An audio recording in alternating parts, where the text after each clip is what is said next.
drop. Oh, dang. These shits are so funny.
And like that, we're back with another Unpacked presented to you by the To Be Fair Show and the GSH Podcast. It doesn't matter how you feel. All right, fellas, we back. Part 2. We didn't finish the conversation last week. I think we got derailed in a bunch of different conversations. But yeah, this week we're gonna take the next step of the progression of the education system, and we're gonna talk about college, higher education. Is college a scam? Are degrees still worth it? Does the HBCU still have value? Education versus Black America, Part 2. But before we get into that, y'all see the panel, the 4 horsemen. They're here, and love for the guys to introduce themselves. Starting off with G. Talk to us, brother. What's good, everybody? It's G, host of the GSH Podcast, where we focus on family, friends, finances, freedom, and our future. Forget everything else. Check it out wherever you get your content. The rebrand is coming soon, though. So the channel gonna have a new name probably in a couple of weeks. Just adapting to the times, but it's still the 5 Fs always. Oh, damn. You really turning family friendly, huh? We gotta adapt to the times. You putting a rainbow flag in the back too? Oh no. No. No. No heteronormative behavior. Not that friendly. No. Okay. We still keep it G. We still gonna keep it G. I'm offended by you just saying nah like that. I feel like you should be nicer. I don't want to misrepresent. I'm not no false flag type of nah. If it ain't my flag, I don't carry it. That's just how I rock. Okay. Never mind. We ain't gonna get into it. Hey, Black is gold. The mayor of Charlotte. Talk to us, brother. Yo, what's up, man? The artist formerly known as the mayor of Charlotte, man. We back Wednesday, chilling. Yes, ready to have a good time, man. I didn't think I was gonna make it, but I'm gonna stay awake as long as I can. y'all know A Black. Welcome home, he bro. gonna make it at least an hour though. He gonna make it at least an hour. Johnny, 1/3 of the To Be Fair Show, the host of the To Be Fair Show. Johnny, talk to him. What's going on, brother? What's going on, family? Glad to be back, man. We got another good one. We couldn't finish it off last week, so we're gonna try to get some, solutions this time, and this should be a good conversation. So I'm looking forward to it. All right, cool. So with that said, y'all see it on the shirt, HBCU. We got a bunch of college graduates in here, and we're gonna talk about college and what college meant to us. For all the guys, everybody that's familiar with the show, we're gonna push the icebreakers back a little bit. We're gonna hop straight into this one. And I guess I want to ask y'all. Oh no, before that, let me rewind. Our guy, A Black, you are an ambassador of sorts, and I know that you took a trip up to Boston this weekend, dealing with some university business. What some things that you've seen? We're on the topic, so it kind of makes sense to segue into the topic with that. Yeah, man. So I went to a HBCU. I work at HBCU, and they had a classic in Boston because they don't have an HBCU up there between us and Morehouse. And I had never been to Harvard University. Of course, you hear so much about it, but I went there. I kind of walked up to the campus, just kind of seeing all the resources. It's basically its own mini ecosystem by itself as a school. Like it's crazy. It should look like Hogwarts. So you kind of see that difference between the HBCU and the Ivy League, and I think Harvard has the biggest endowment of any college in the U.S. of $50 billion. So you can see the old money That's when you walk crazy. in there. Yeah, man, it's like And new money. the old, new, the restaurants around it, innovative, like everything is just like Lobbyists, they get it all. yeah. But also you see the power and the thirst still for culture, like, and so that was what they was talking about the whole time. Like the people was real welcoming. Like I ain't really get a lot of racist vibes, or I thought I was gonna be on some uppity white people. Like what y'all niggas doing here? Like they was on some like, thank you, God, finally got something like that. Who's gonna walk on Duke campus? That was the vibe. Like people that would walk by, they'll stop. And it was hosted by Essence Magazine, so they had their little activations, and Cash App was a sponsor. That's where actually this jersey came from, little Cash App. And Cash App was out there giving out money, like literally, like A word. giving out cards, scanning shit. You get $50 on your Cash App. So they honored New Edition. They from Boston. That was a whole thing. So they all out there. Bobby Brown, Ralph Transvet, Johnny Gill, the whole crew. Well, I don't know Johnny Gill. Yeah, Johnny Gill was there. I don't know if he's from there. But anyway, so yeah, it was a cool little vibe. Then we won, so that's always good. We can do all of that, and they did a nice donation, Harvard and Essence to the school. That's good. The sports program, they didn't have to pay for any of that, so it's not like when I'm like, oh, what y'all doing with your money?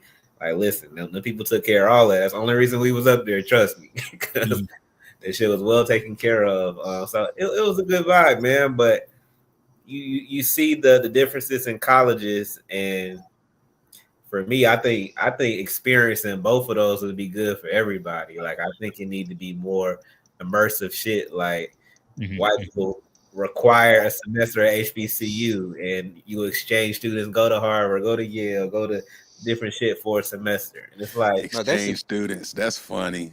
I'm for real. Like that you have that internationally, but we don't really do that as much domestically. At least I don't know of. But when you got immersion, you got more understanding. Y'all that went to HBCU know if y'all probably got some white people that went there or played on the band or played sports, and they have become like as down as anybody. Like right. They start making they start engineering for the baby and shit.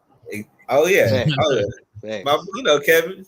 Kev's the home. Yeah, I don't know him since high school, but yeah, y'all both went to West Charlotte. Kev almost don't count though. He So it's like, but because they around us so much, they get an understanding, and vice versa. Them black people that's around white people, they might understand niggas, but you see them around white people, it's like, damn, boy, you know how to work these white folks. Like, so some people, it's like, but we got to have more. It's still so much segregation as much as it's integration in America. You realize it's still really segregated in a lot of ways, and the internet is having a lot of culture clash because you're seeing what niggas and what white people, what Asians doing, and all of this shit. But it's not a lot of immersion going on. I realize that, but it was cool, man. Harvard, dope. Like, if I got kids, I want them to go to Howard and Harvard. I dig it. Yeah. So I guess I'll start the conversation off with this. Can I add something to that though? As far as go ahead. Yeah, just what he was saying. Our resident PWI. What's up? He spoke on it, so I gotta I want to add. But I think it's an important thing though. Like even having Johnny got to double down. No, I'm saying I think it's an important piece to have as far as just like the immersion part of it. Like we're gonna go into spaces as Black folks where most of the country isn't look like us. So I think having those experiences, getting to meet those people, learn how to interact, I think that's also important. That's one of the biggest things I think I took from college was just learning how to network and learning how to be in different spaces where I might not necessarily look like everybody around me. I think that's an important piece, especially in the business world in America. It's something that I think helps a lot of people when you go to college, and it's one of the most important things. outside of the education, just the social aspect helps you too. Gotcha. All right. So you said go to college. I'm gonna use that as the segue into the first question. If you could go back, would you still go to college or would you take a different path? I'd still go. I'm going to college. I might change. I might change the major. I might do little things Stay differently. longer. Yeah, but I'd still go. Yeah, I definitely. Yeah, I still go for sure. Master, Yeah. doctorate. What am I trying to get out of here for? Yeah. Yeah, I'm Yeah, staying. I have to agree. I'm going. If anything, if I'm going back, if I could go back, I would take that whole process more serious than what I took it and what I did at the time. I just applied because my friends was applying. Real talk. Yeah. I didn't have no real plan I from think, high school to get to college. I just happened to make it. and maybe I've heard a lot of kids doing this recently, more modern thing. It wasn't really that popular when we was doing, but the gap year, where you have kids, they'll go out and they'll work and they'll try to figure out a little bit of what they want to do before just jumping into making a lifelong Them decision niggas don't make it to at school. 18. All the niggas, all the guys I know, was like the gap year. Honestly, it was so rare. Keith might be the only person I know that went to community college, then went to school. Also, most of them got washed off at CPC. They was going to take that 1 year and do that because it's going to be cheaper, and then AutoZone. No, I mean, I've seen it. I never, playing, but I think that was the one thing about college because I graduated at 17, and so I Okay. think trying to make that decision at such a young age when it's such an expensive thing, college is expensive, and you might change your mind. That's a lot of people end up changing their mind halfway through. And I think that'd be the only thing I'd maybe change was just like the intentionality of it, maybe have a better plan Yeah. entering because a lot of people just go and they think once you make it then it'll all work itself out, but as we've gone back, people that enter with an intentional plan tend to get the best results from it. Yeah. Yeah. Like I believe in college, but I don't believe in it if you can't afford it or if you got to go into debt for it. Like if you're not coming into it with the grades and already kind of showing the aptitude to get some type of tuition scholarship or something to where you're not paying fully out and creating a debt for yourself, then you go. If not, then you need to utilize other ways because it don't make sense to go into heavy debt if you're not gonna take it serious. What you think is considered a reasonable amount of debt in today's environment for somebody to take on, like a reasonable amount? I don't Under think you. 30. I know it ain't at your school. You gotta get that I life mean, scholarship. This shit expensive down there. Nah, private schools we a little pricey actually. Yeah, I know. But Howard might be up there with USC. Oh, no question. Yeah, And more, yeah, probably more. Yeah, more. but I got scholarships and I got Pell Grants and I got tuition based on like academic merit scholarships. So it's like I wouldn't recommend it if you're not already kind of showing the ambition and stuff in school to get good grades to get free money. Like if you just like going for the paper and stuff, and then we'll get into the conversation of how like it don't matter no more because you just paid for an experience, you skated through, but it doesn't have any value to you. So that's what we're talking about. Like it'll still have value. The value is what you put in with college now. It used to be more automatic because it was less opportunity to get it. It was less people that had it, and it was more of a workforce that required it.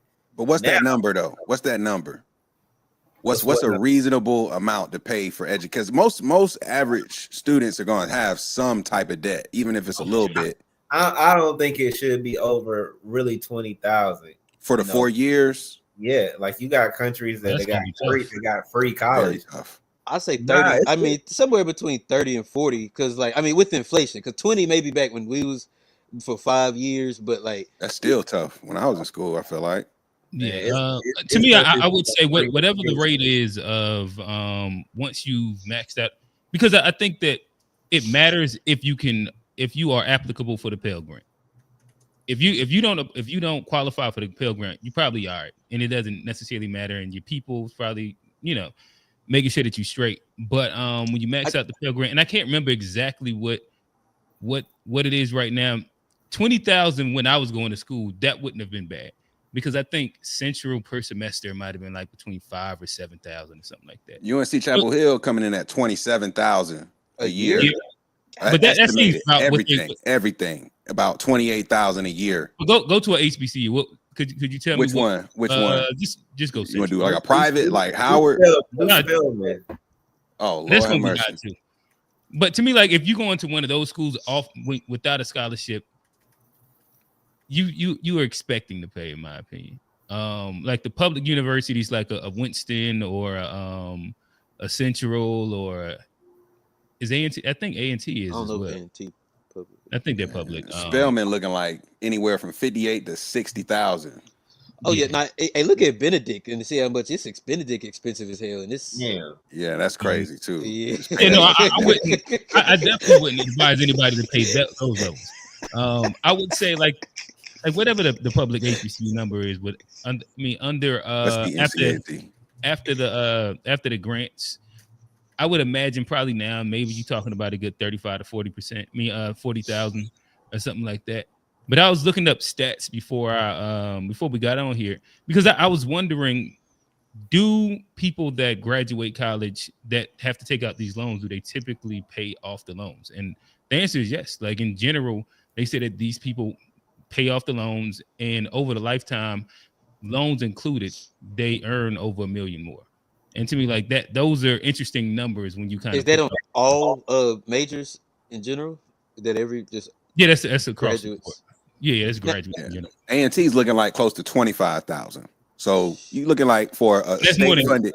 I wonder why is that higher than UNC? UNC was like 28, so it's about the same. It's about the same, but that includes like housing costs, tuition, books. So it's like it's looking at the total package of like how much it would typically cost. But yeah, like if you're looking at about 25,000 for high level in-state education, you're looking at about anywhere from 80 to 100,000 for a college degree now. Seems like, but that's pre-Pell grants and like all the different little grants that you can get. Yeah, but it's really tough to get those grants. Like you have to. Your parents just don't got to make enough money. Do they have life scholarship in North Carolina? Like, cause South Carolina, they gave like $5,000 just for being a 3.0. Yeah, that's what you got the merit. So there should be different scholarships that are relatively easy to attain if you go to public schools. Now, some of the private schools that don't necessarily apply. I think that helps at USC. It's so competitive. Like when you start talking about the flagship joints, like so right now the Pell is 7,000. And to get, what do you have to do to qualify for a Pell Grant? You just have to like fall under a certain income, right? Like household income. Yeah. Looking it up now. Be considered low income, like more than likely. I thought you had to also have like certain grades too. Maybe that's why I couldn't get it. It couldn't have been. When I tell you my grades was shit coming out of college. I mean, coming out of high school, and I still got that Pell Grant. Yeah, I just remember the Pell Grant was one of the easiest things to get. Like you had to try to fuck that up. Yeah, pretty much. I couldn't get that much. Like you didn't get a Pell Grant. Yeah.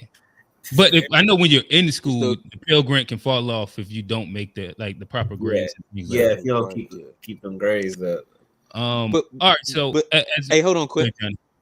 I got one more. Just like because one thing I have seen with like my friends and like some of the things with college and the people who like are more successful or not successful, especially with like the debt, is like the majors that people choose. I think there's like a lot of people. I've seen a lot of people choose certain majors and then they end up not working in those fields, and then you end up career change 10 years down the road you're working in the field that you didn't even study, and then you got $100,000 worth of debt for something that didn't necessarily play out to fruition. So I think that's an important thing when people go into college, and why I even mentioned that gap years. Like I know people that were very selective about their majors. You can only do this and this, and when they came out, a lot of those are the people that are still working in their fields. Those are the people that got a lot of those top paying jobs where some of the communication. There's a lot of degrees you can go to where the path to success is not necessarily as defined. And I think that's an important thing. We're talking about this kind of debt. You want to make sure you have a plan before you just sign up for, $100,000 worth of debt. Fair enough. So I guess I'll ask y'all. Next question would be, as we speaking about scams, what would you say the biggest scam you've seen in college? Was it tuition? Was it dorms, textbook, or the promise of a job? That last one. Okay. Yeah, last one, okay. I don't know. They ain't never promised us. I ain't getting no promises. Yeah. Yeah. They didn't probably. They say you might. I don't think none was really no scam. I feel like they had all the resources there. It was really a matter of college is the opportunity. It's like, can you seize the opportunity? Can you find it? It's there at every school, from the biggest to the smallest. And you got some students that's like hungry for it, and it's gonna make other opportunities easier for them. And then you got some that wait to graduation, and they look around like, all right, what to do? Yeah, I could say maybe housing in certain places because they charge a lot. But for me, the biggest thing I had was the attendance policy. I don't see how I can get docked on a grade of a class that I paid for, and I got good grades. With that was the biggest thing Your that ass ain't like to go to class. Them 8 o'clocks, Okay. bro. They fucked me over. You only get that first semester freshman year. Once you learn your lesson, just that one school. It be certain, yeah. Niggas be like, oh, I did it every day in high school. It's nothing. I used to wake up 5 days a week. Yeah, it's nothing. Monday, Wednesday, Friday. That shit don't work. Don't That work. shit don't work. Then you did. That's the only thing. I feel like if you pay for the classes, if you take the test and pass it, that should be it. That was the only thing that got on my nerves about it was. Yeah, the scam. It's tough to say if there's a scam.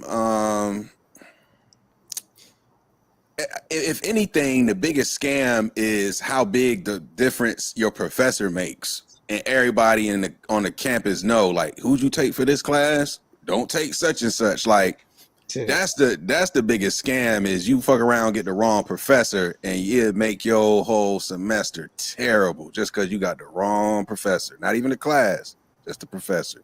Gotcha. That to me is the worst part of it all. I ain't gonna lie. And the niggas that can't speak clear English. Oh my gosh, Indian ass TAs, bro. No disrespect, but like, I'm in class trying to take notes. I can't even understand. Like, sometimes the accent be so thick. I be like, what? Yeah, what every HBCU got one, and it's like, how do these niggas get these jobs? Like, they go crazy in PWIs, bro. Every big class I had about 3 of them. I be like, what? Teaching math.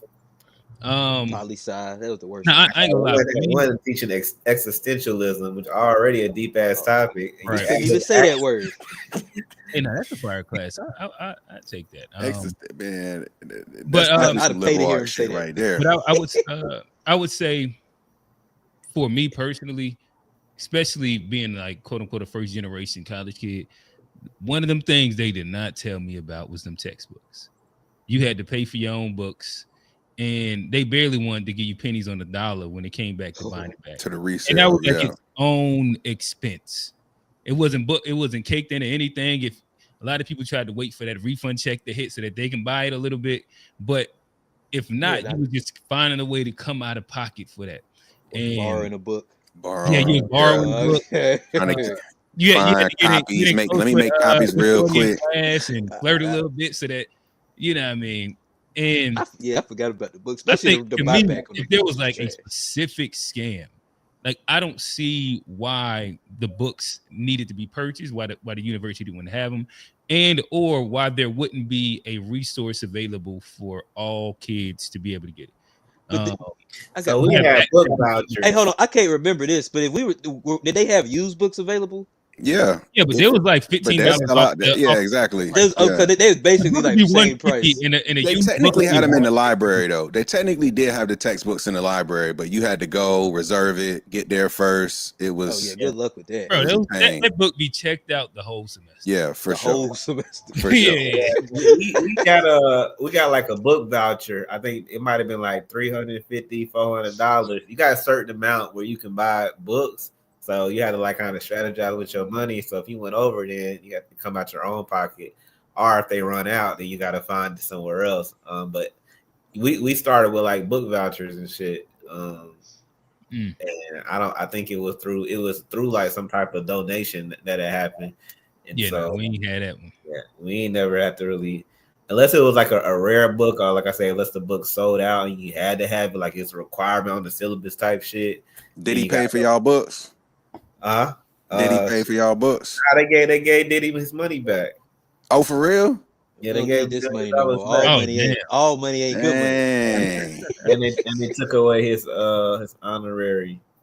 They took his They doctorate. took it back. He ain't Dr. Diddy no more. That's crazy. Yeah, Dr. Love. Diddy. They did that. They did that like Sound like a villain, don't He's he? just Mr. Yo, Love Dr. now. Diddy, that is such a villain. yeah, nah. Howard got bread. They gave that money back. It was like, nah, we good. Dang. That's respectable though. I mean, I like that. That means like Real said, everybody ain't for sale. They gave the money back. That's respectable. Yeah, they probably hadn't even touched it yet. But I said you cannot be for sale when you already got bread. There's another point to that. I would say what I wouldn't say anything. Let me ask you this next question. Are degrees the new designer bag? Expensive status symbol with no resale value. I don't think it's a status symbol. Nah, not no more. You don't think having a degree separates you even inside like most jobs? Once you make it to a certain level, it doesn't matter what the degree is or what the bachelor is in. They're just a prerequisite is a bachelor's. I think it helps you get in certain.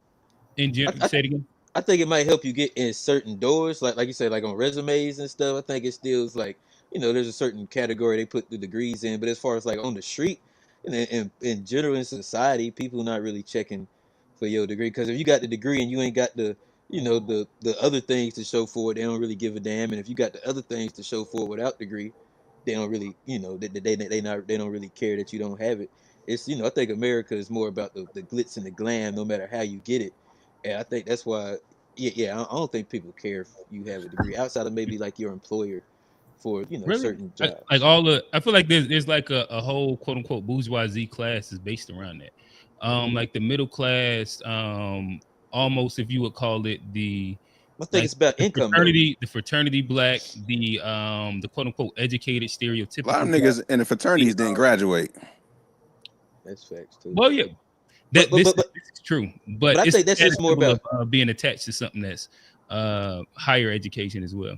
But I think it's more about just the income and the jobs. I think if you get to that space without the degree, I don't think they're checking for whether you have a degree or certain things. I think there may be certain intellectual spaces where people are try to talk down to you if they find out, but as a whole, When you I say don't think get to society cares. You got a PhD. I think that's like a status kind of like, okay, you a doctor or something. Like, I think when you reach that level, I think that's more of like a status symbol than a bachelor's. I do agree that in terms of work, you need a bachelor's a lot of times, but it's still a class thing and a pedigree thing when you get in certain circles where everybody has it. It's more normalized. Like, well, income not enough. Like, you can go to a dinner party at Yale and be a dope boy with more money than half the room, but they don't respect that because, like, well, who was your father? Or, well, where'd you go to school? And, what it's like, where did it come from? It's like, so it becomes more than just like having money. It's like, now, where did it come from and how old is it? When you get in them circles where everybody got money, them titles, them degrees, they matter. But I think those are. I think it becomes like but that's what makes it a status symbol.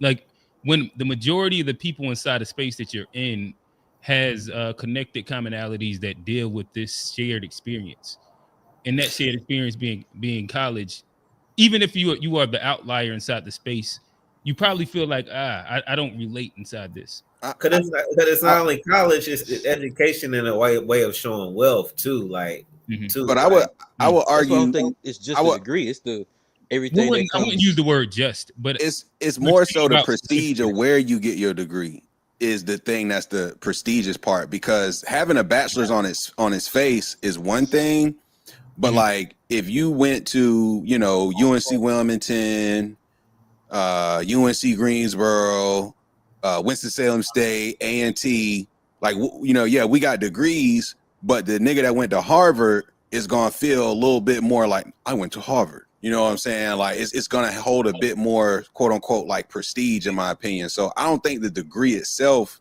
Do is you the think thing that that a matters. degree It's inside? about the institution. So when we take it away from like the Harvards and Yales, and we just speak about the Black community, do you think that having a college degree holds any weight as a status symbol? You said amongst Black people, just in Yeah, general. yeah, Black people. So when we move away from the Harvards and Yales, I think it depends. Again, like similar to Harvard's and Yale's, if it's one of those quote unquote name brand just say Black Ivy League schools. not just a regular, just a bachelor's degree from UNC Wilmington, or from Winston Salem, or from where like Central, or from South Carolina State. It's par for the course.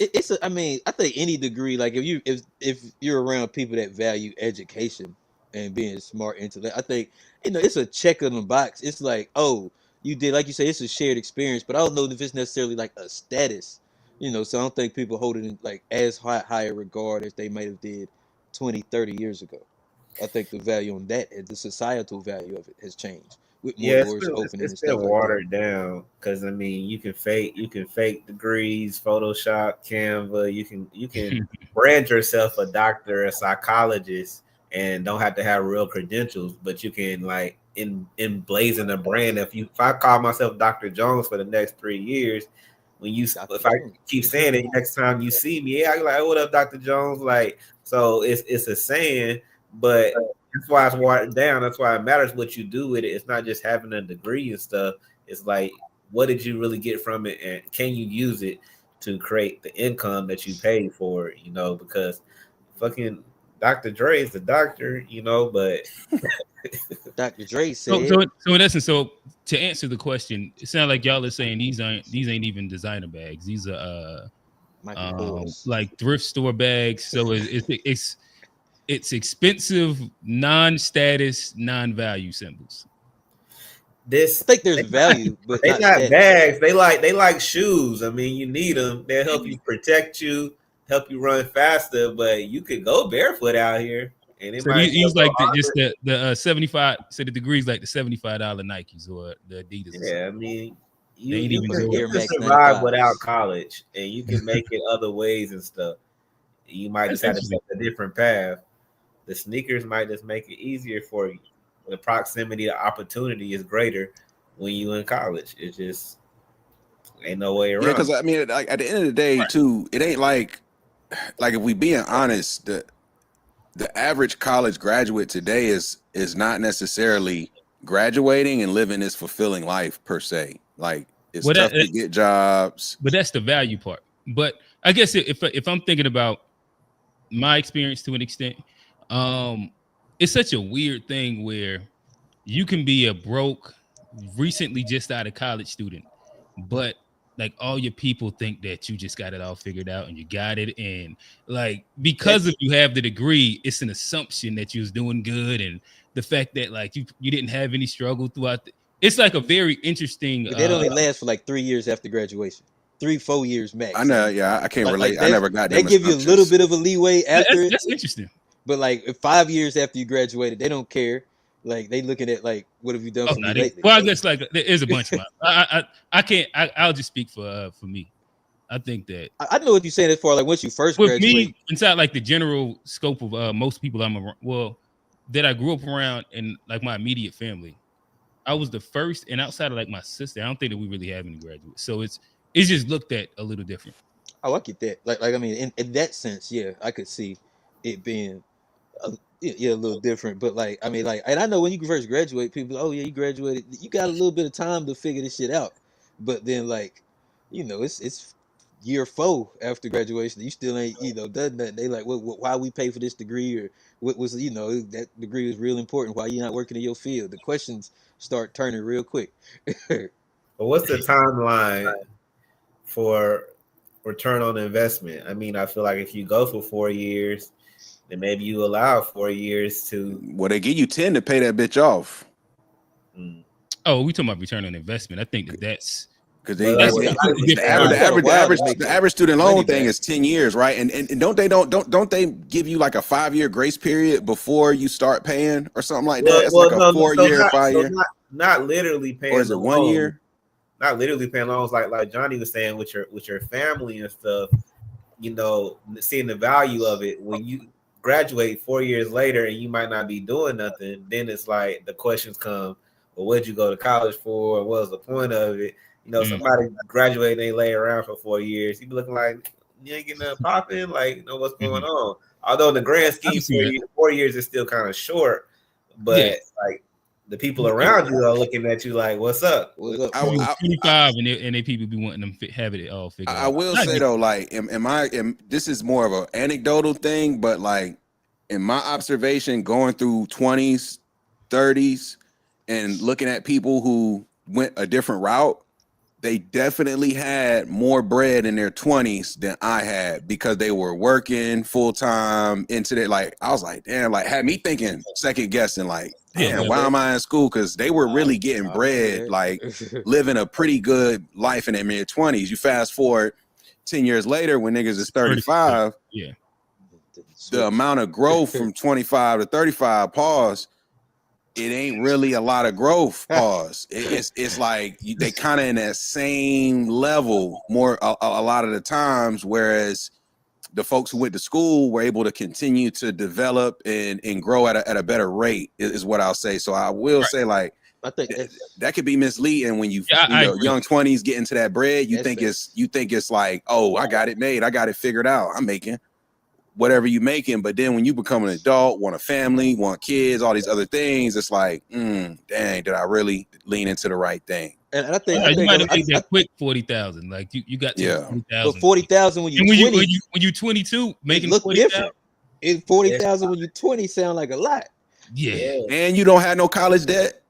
You know what I'm saying? Like, you're not paying no student loans. Like 40,000 when you 30 sound like Section 8, but you in college, it sounds a little different. 2010 and 40,000, like that's 2010 40 was pretty decent, actually. I thought I'd be good with that. I remember being in college and hearing niggas who didn't go to school making like 20 an hour, post off a different place. I'm like, oh yeah. Hard first time I heard somebody say in college and these niggas making 20 an hour. Oh, like, no, listen, I remember during the summer, you was coming home from summer for summer break, and I ain't gonna lie, I know I wasn't built for them overnight factory jobs where I went out there one night and I went there and I was like, I am good on this. Like, I think it was paying like 15 an hour. And I was what kind of factory was it, Q? What kind of factory?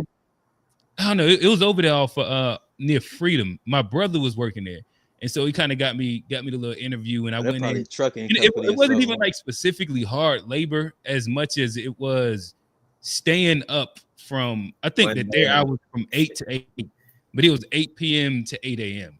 And I just wasn't built for that. That's rough. Yeah, I just wasn't built for it. I did a couple of those, man. Like, they ever do my life movie, niggas will never believe the place. Little spots I work. Yeah.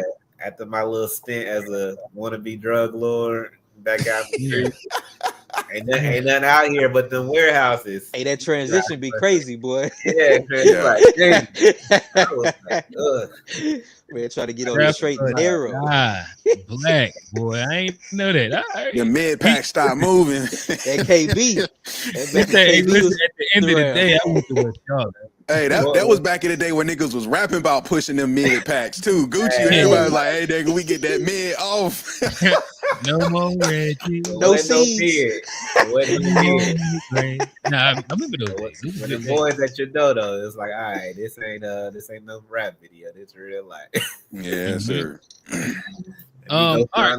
Hey, but I'll say this though to wrap it up. But like I think what we were saying as far as like the degrees do give you like that proximity to opportunity. As far as like when you're younger, you can get like ahead a little quicker, but then you kind of hit like a ceiling where like a lot of times the degrees do give you like doors to where you can, step up by the time you get 30. It's a little more like career oriented jobs where there's more room to move up and you can, start seeing advances by the time you get 30 in.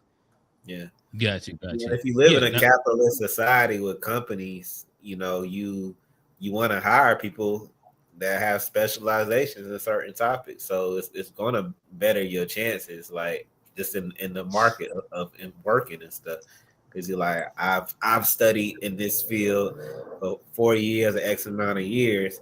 I'm more qualified. My value is higher. At least that's how it used to be.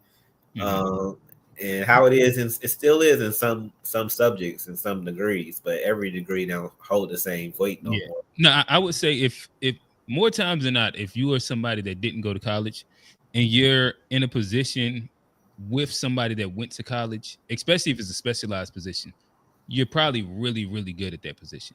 And the person that went to college is probably mediocre. Yep, that's but true. They just have like the quote unquote the status symbol. To kind of say it, with a person that likely didn't go to college, they actually had to like really grind and understand and learn and do. But the college person go end up managing the special. Hey, you know what I seen some clever niggas do in corporate though? I'm not gonna say no names. But give us the tips. If you at least attend the college, you could just say you went there and never claim to have graduated. And people will assume you graduated. Yep. You can also just get a dates too. Yeah, exactly. You just get a date, say I went there, I was here. You can talk about your experience and everything. Majored in this. Exactly. I studied this. Yeah, until somebody had a cousin that graduated that same year. Because a lot of these companies, they not doing like clearinghouse reports to see if you really pull your transcripts. That's not really going on. When I graduated, there's going to be asking me to like how they do the birth certificates, like a photocopy of that right shit. Yeah, I mean, they only go run your shit if you get popping out here. Then everybody go check her. Oh yeah. I remember I was working. I was like, "Yo, you went to such? What year you graduate?" I got some homies over there. He was like, "Nah, nigga, I ain't graduate." I did it. It's like, nah, nigga, I ain't graduate. But I was out there. I just, I was like, "Oh, you was smooth. I was in the yard. You smooth." I like that. I like that. Yeah. So let me ask y'all this. We're talking about the value of the degree. If college stopped being quote unquote the dream for Black America, would Black America gain power or lose access to the table? Do you think college is the dream for Black America? Yeah, that's actually. I think that most Black Americans, once they get past a certain socioeconomic level, they're pushing the majority of Black Americans to college, so that they can assimilate into corporate America and to some way make a decent living, be okay. I think the outliers are typically people that make really good money and they don't send their kids to college. Maybe this ends up being like somebody that has like a business already, but the amount of business owners in comparison to the amount of workers is minimal as well. So I would say I think that like most high earning Black professionals push their kids to college. So I would agree. I would agree. Yeah. It's like even rich people, I feel like in general, for the most part, like they'll send them to them high paying schools we talked about. But, some of them are rich enough to where their kids never have to go to school, but they still see value in it. So it's coffee conversation with their friends where they could brag. Yeah, I sent my dumb daughter over to Yale. Yeah. Do a little one in the library. That's a flex. The dumb daughter going to Yale. Yeah. Do a little on the library. Got my name on it. Yeah. Or whatever George Bush dad said. You know what I mean? I think there's different ways to get to the American dream. I think if you look at like some of the immigrant groups that go, I don't think they all necessarily focus on the American dream, and they still, kind of saying certain things they want. I think it's a strategy. Like, cause I think like a lot of people or a lot of immigrants, they set up like their own businesses and do stuff, within their own communities, and they don't necessarily focus on sending their kids to school. Second generation immigrants dominate the like the medical and tech fields. Like Indians and Asians dominate. But I think there's a lot of like Hispanic. First generation was just Africans, the Nigerians. Oh yeah, Africans. And I guess if you're saying second generation, I guess that is necessary. I'm looking more first, but yeah, the second generation they do go So yeah, I guess we should take our ass to school, but I think we should focus in. I And, think a and lot of if we want to move away from the idea of dream and just say if we focus less on going to college, what we and more and whether we want to say entrepreneurship, trades, would we gain power or lose access to the table? I think we would lose more access than we would gain by not focusing on it at this point. Because I think, like I say, even like we were talking about work opportunities, it still gives you better work opportunities if we're not necessarily in the spots with the infrastructure to set up the nepotism and pass the business down. So I think you do have to, go that route to get that access.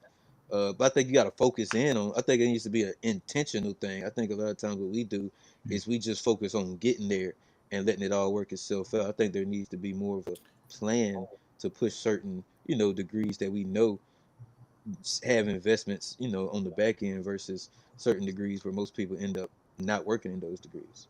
So I think there needs to be a revised strategy to it for sure. I'm looking at they say about roughly 1 in 3 Black Americans hold a college degree, roughly. That's like something I just Googled here, right? So they're saying roughly 1 in 3 hold a bachelor's.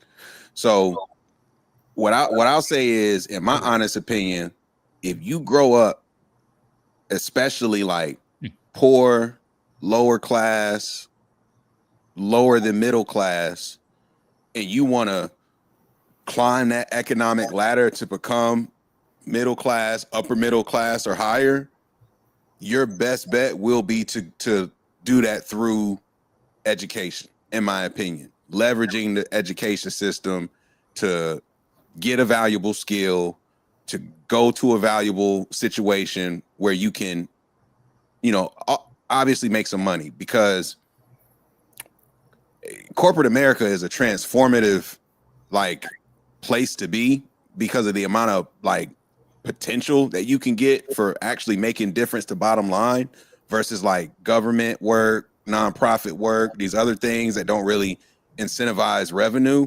When you can, if your goal is to try and get from one of these, more, like I said, below middle class, and you want to live a more comfortable lifestyle, I do feel like investing in education, taking that seriously, making the right choices with what you study, and going all in on that is to your benefit. That said, if you come from a family, for example, we're anticipating having a son.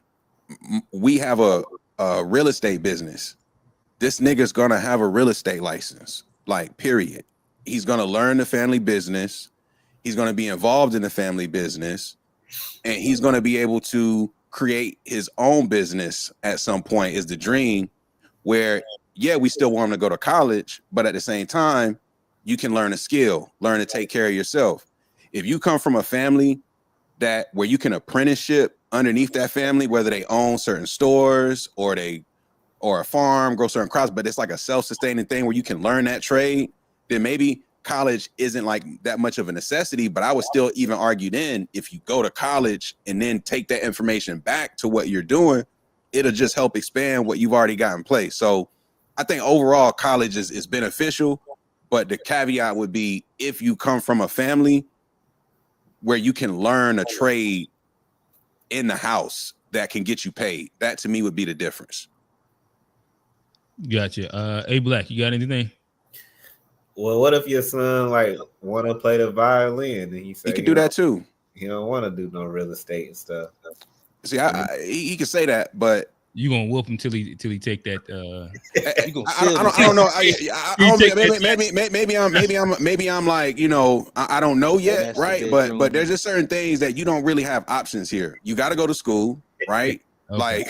You want to do the violin? Okay, well, do this first, and we get you a violin. It's just this is the way the shit goes.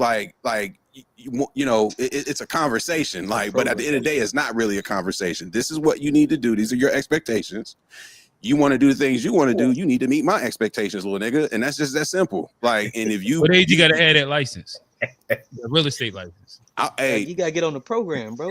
I hope he see this video one day. Hey, it's gonna be living. It's gonna be living. It's gonna be living on the internet. It's gonna be living on the internet. And at the end of the day, what age do we got to get that license? I think it's, in all honesty, Q, I think it would be reasonable expectation that when you finish high school, you would take your exam that year as well, so that you go into college with the real estate license, and you can even start to build your network through college, things like that. Like thinking from that perspective. Gotcha. Yeah, no, I think that the idea of it is perfect, and I think that it makes sense. I would say if you only have one kid, then it might be easier to kind of like mold and like keep a grip on it. I would say if you had like if you had 5 kids, I'd say who's having 5 kids. Actually, I do know one family that's our age with 5 kids. Unheard of. I know somebody with 4. All the same daddies. Yeah, he had twins though. I know somebody our age that's a grandparent now. Now that I know. Unfortunately, that's not as rare. That's not as rare, you know. 38-year-old grandmother. Yeah, no, I know that. I know them in my family as well. That's not as rare. That's not as rare. What did you just say? I feel like I was about to answer to something that you were saying that took me down the kid. Yeah, I think that 3 out of 5 of them are gonna go the other way. Yeah, sure. I think the interesting thing about parenting is that before you parent, you think you have more control over your kids than you do in their own autonomy, and it's a delicate balance of how much you push them to do something, and then how much you have to kind of like do the Jedi mind trick to get them to do a thing. I agree. Rebellion comes as soon as you overly push into a thing. Yeah, I can agree with that. All right, so let's keep it moving. Let's talk about these HBCUs. Do HBCUs still matter in 2025? Does HBCU culture add value beyond academics, or is it just an expensive social network? I'm gonna let y'all go.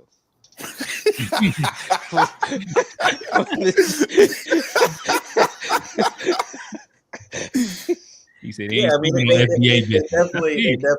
they definitely matter because having spaces for people in general. Some people thrive better in spaces they're comfortable in, and with people that look like them. When they feel safe, when they feel comfortable, they thrive in the environments. And some can do it at PWIs too as well, no problem. But I think they still matter. Yeah, you got a network, but it's like I say, it's what you do with it. It's the opportunity that comes with it. And if you look at the top HBCUs, as far as America goes, they still produce more doctors than the PWIs. They still produce more dentists, more lawyers, all of these things. I think you got nurses. Yeah, this is a fair point. Coming up out of A&T and stuff, Central Law. Yeah.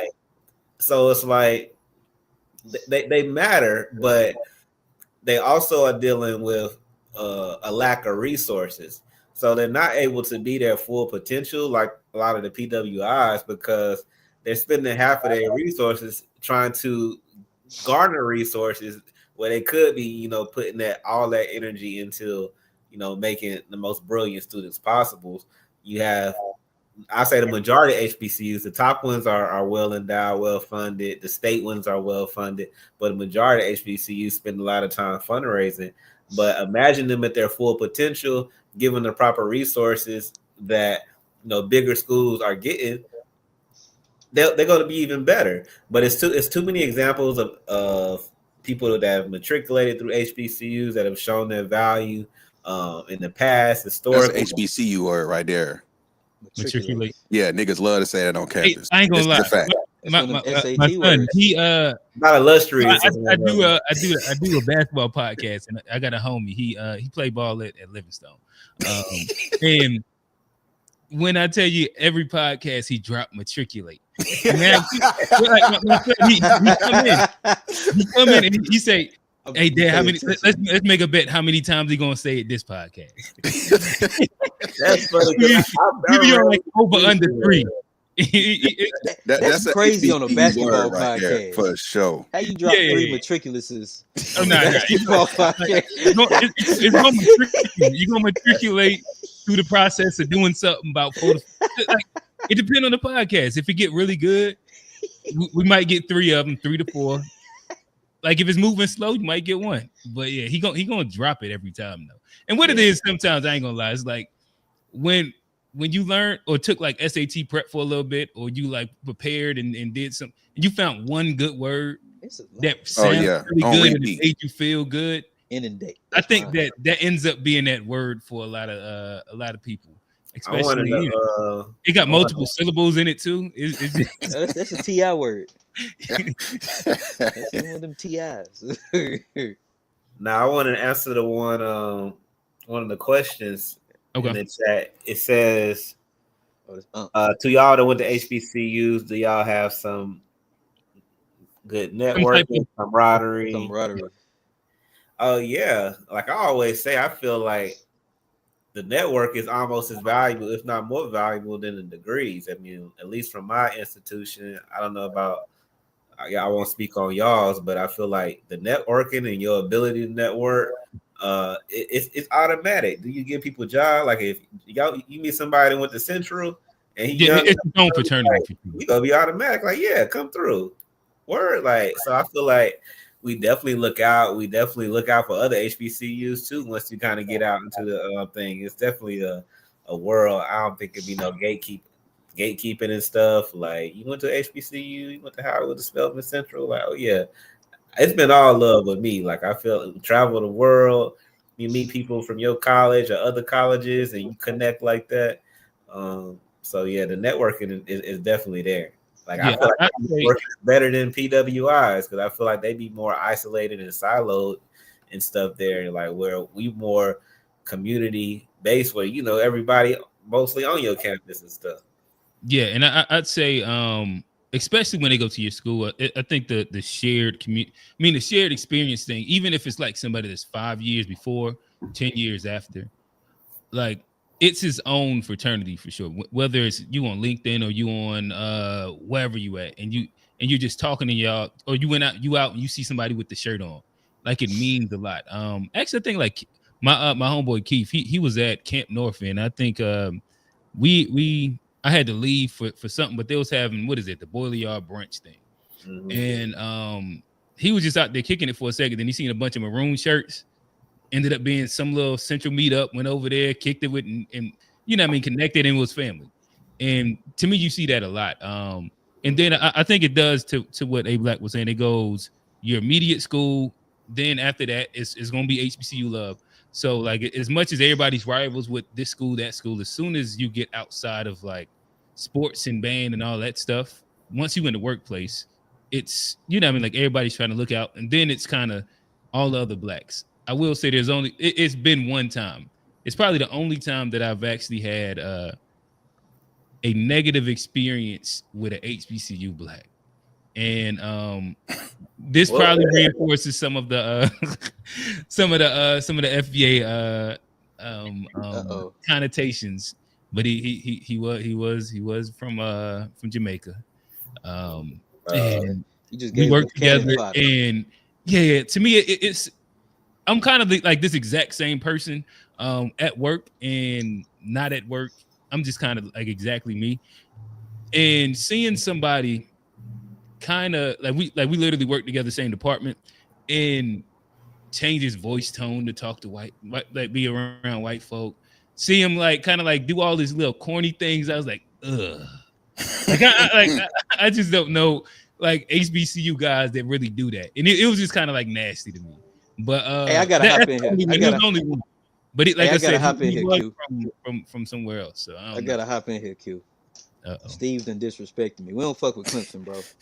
we don't fuck with Clemson, bro. Like but fuck the Debo. But it's the but we I do want to push back a little bit on the PWI because having gone to USC and like the black community at at least the PWI I went to was very tight knit. We had AAAS. We had a lot of like on campus things. The African American Association of Students, but it was like the black thing, and it was like everybody was a part of it. Let me ask you this real quick: was Trey in that? Yeah. So at that point, he was an African. Hey, stop. We, Oh,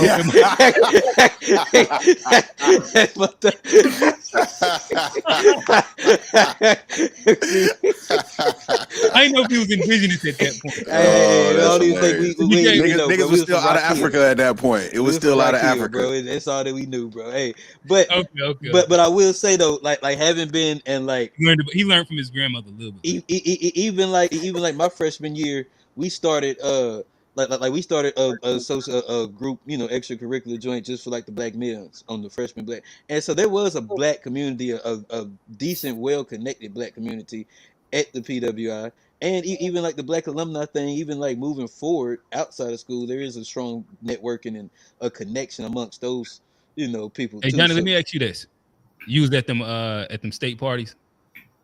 What, South Carolina State? Yeah, we was good. It was 35 minutes down the road, 30 minutes down the road. We went Okay. homecoming. Yeah, but my sister went to state. that My dad, I think like that my pops, experience a lot. And like being at Central, that was one of the bigger things is that you be at the pre-dawn, it'd be nothing.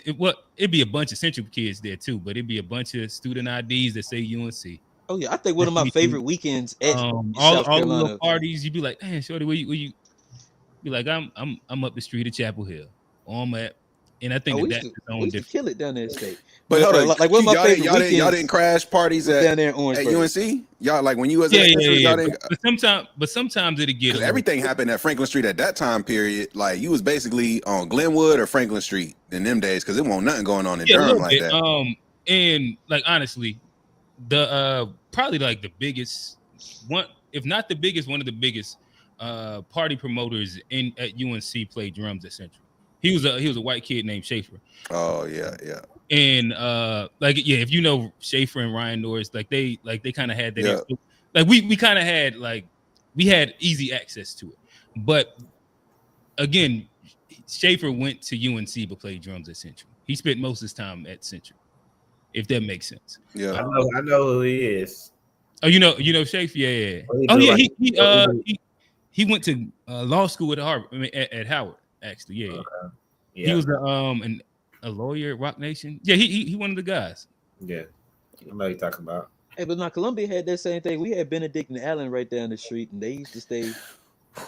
Them was some wild boys down there. So like, being black at a PWI, like there is still community. So I don't want to get that. Don't get it twisted. Yeah, don't get it twisted. Yeah, we held it down. We held it down there in Columbia too. It was we did our thing too. But it's a different setting, and of course, you did run into different things being, surrounded by mostly people that don't look like you. And I think that did help push the community together a lot of times because you're dealing with the same, things in a foreign environment a lot of times.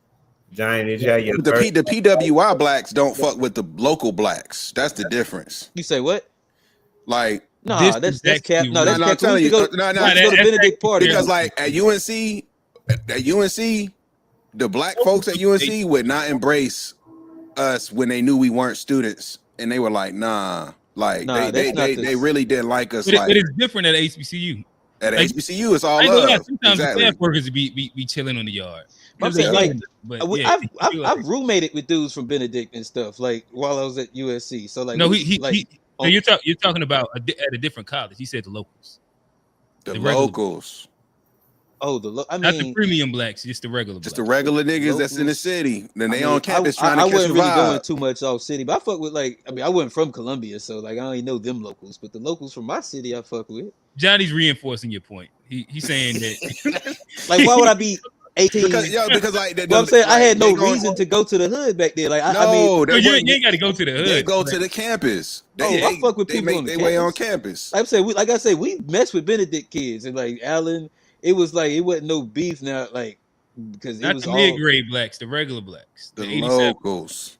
I didn't have too many interactions with local people in Columbia while I was on campus, but it's because I was a broke college student only on campus. I wasn't moving around through the city like that.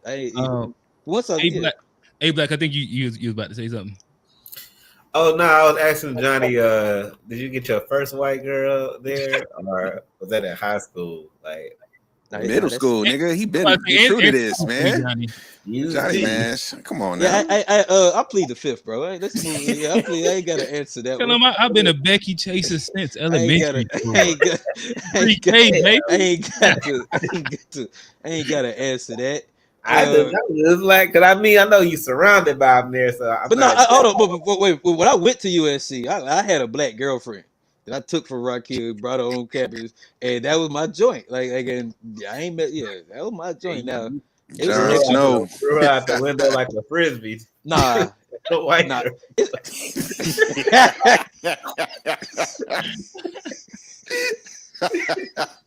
Nah, it wasn't like that. Cause the next chick after that was still black too.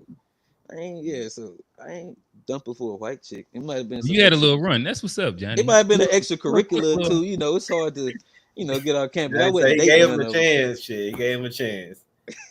That's right. I guess moving the conversation forward. We've kind of talked through the general scope of the college experience. So if we now bring this back to last week and build on to this week, and we're talking about the education system in general. Has it failed us? Is it failing us? Where there's some critique even inside at the college level, like there's value inside a lot of the things that it brings, but there's a space where it's a really, really slow burn. And I guess I'll ask y'all, for Black America, what is there a solution when we start looking at the prison school to prison pipeline, the rates of kids going to college, and then success after college? What do y'all think are some answers to this issue with Black America's education problem? I guess I'll ask. I think we need to be more educated. Well, we shouldn't just rely on the school system to teach us the things that are going to make us successful in America. And I think a lot of the things that I learned about, like investing and saving my money, how to move, it wasn't necessarily things that were taught in, just the regular curriculum. And it was stuff I learned by, having experiences and meeting people that didn't necessarily look like me. And I think, having them experiences and just kind of reshaping how we do, like, even the college experience is the things that we necessarily need. And, financial literacy,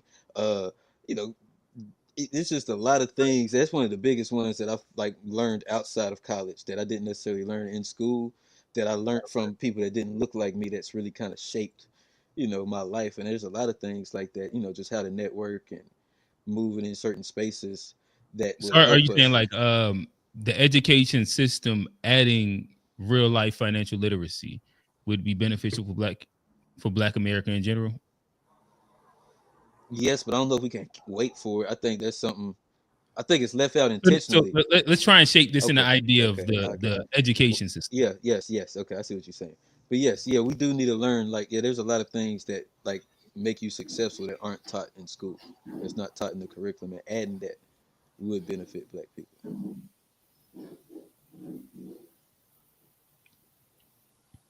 What was the original question?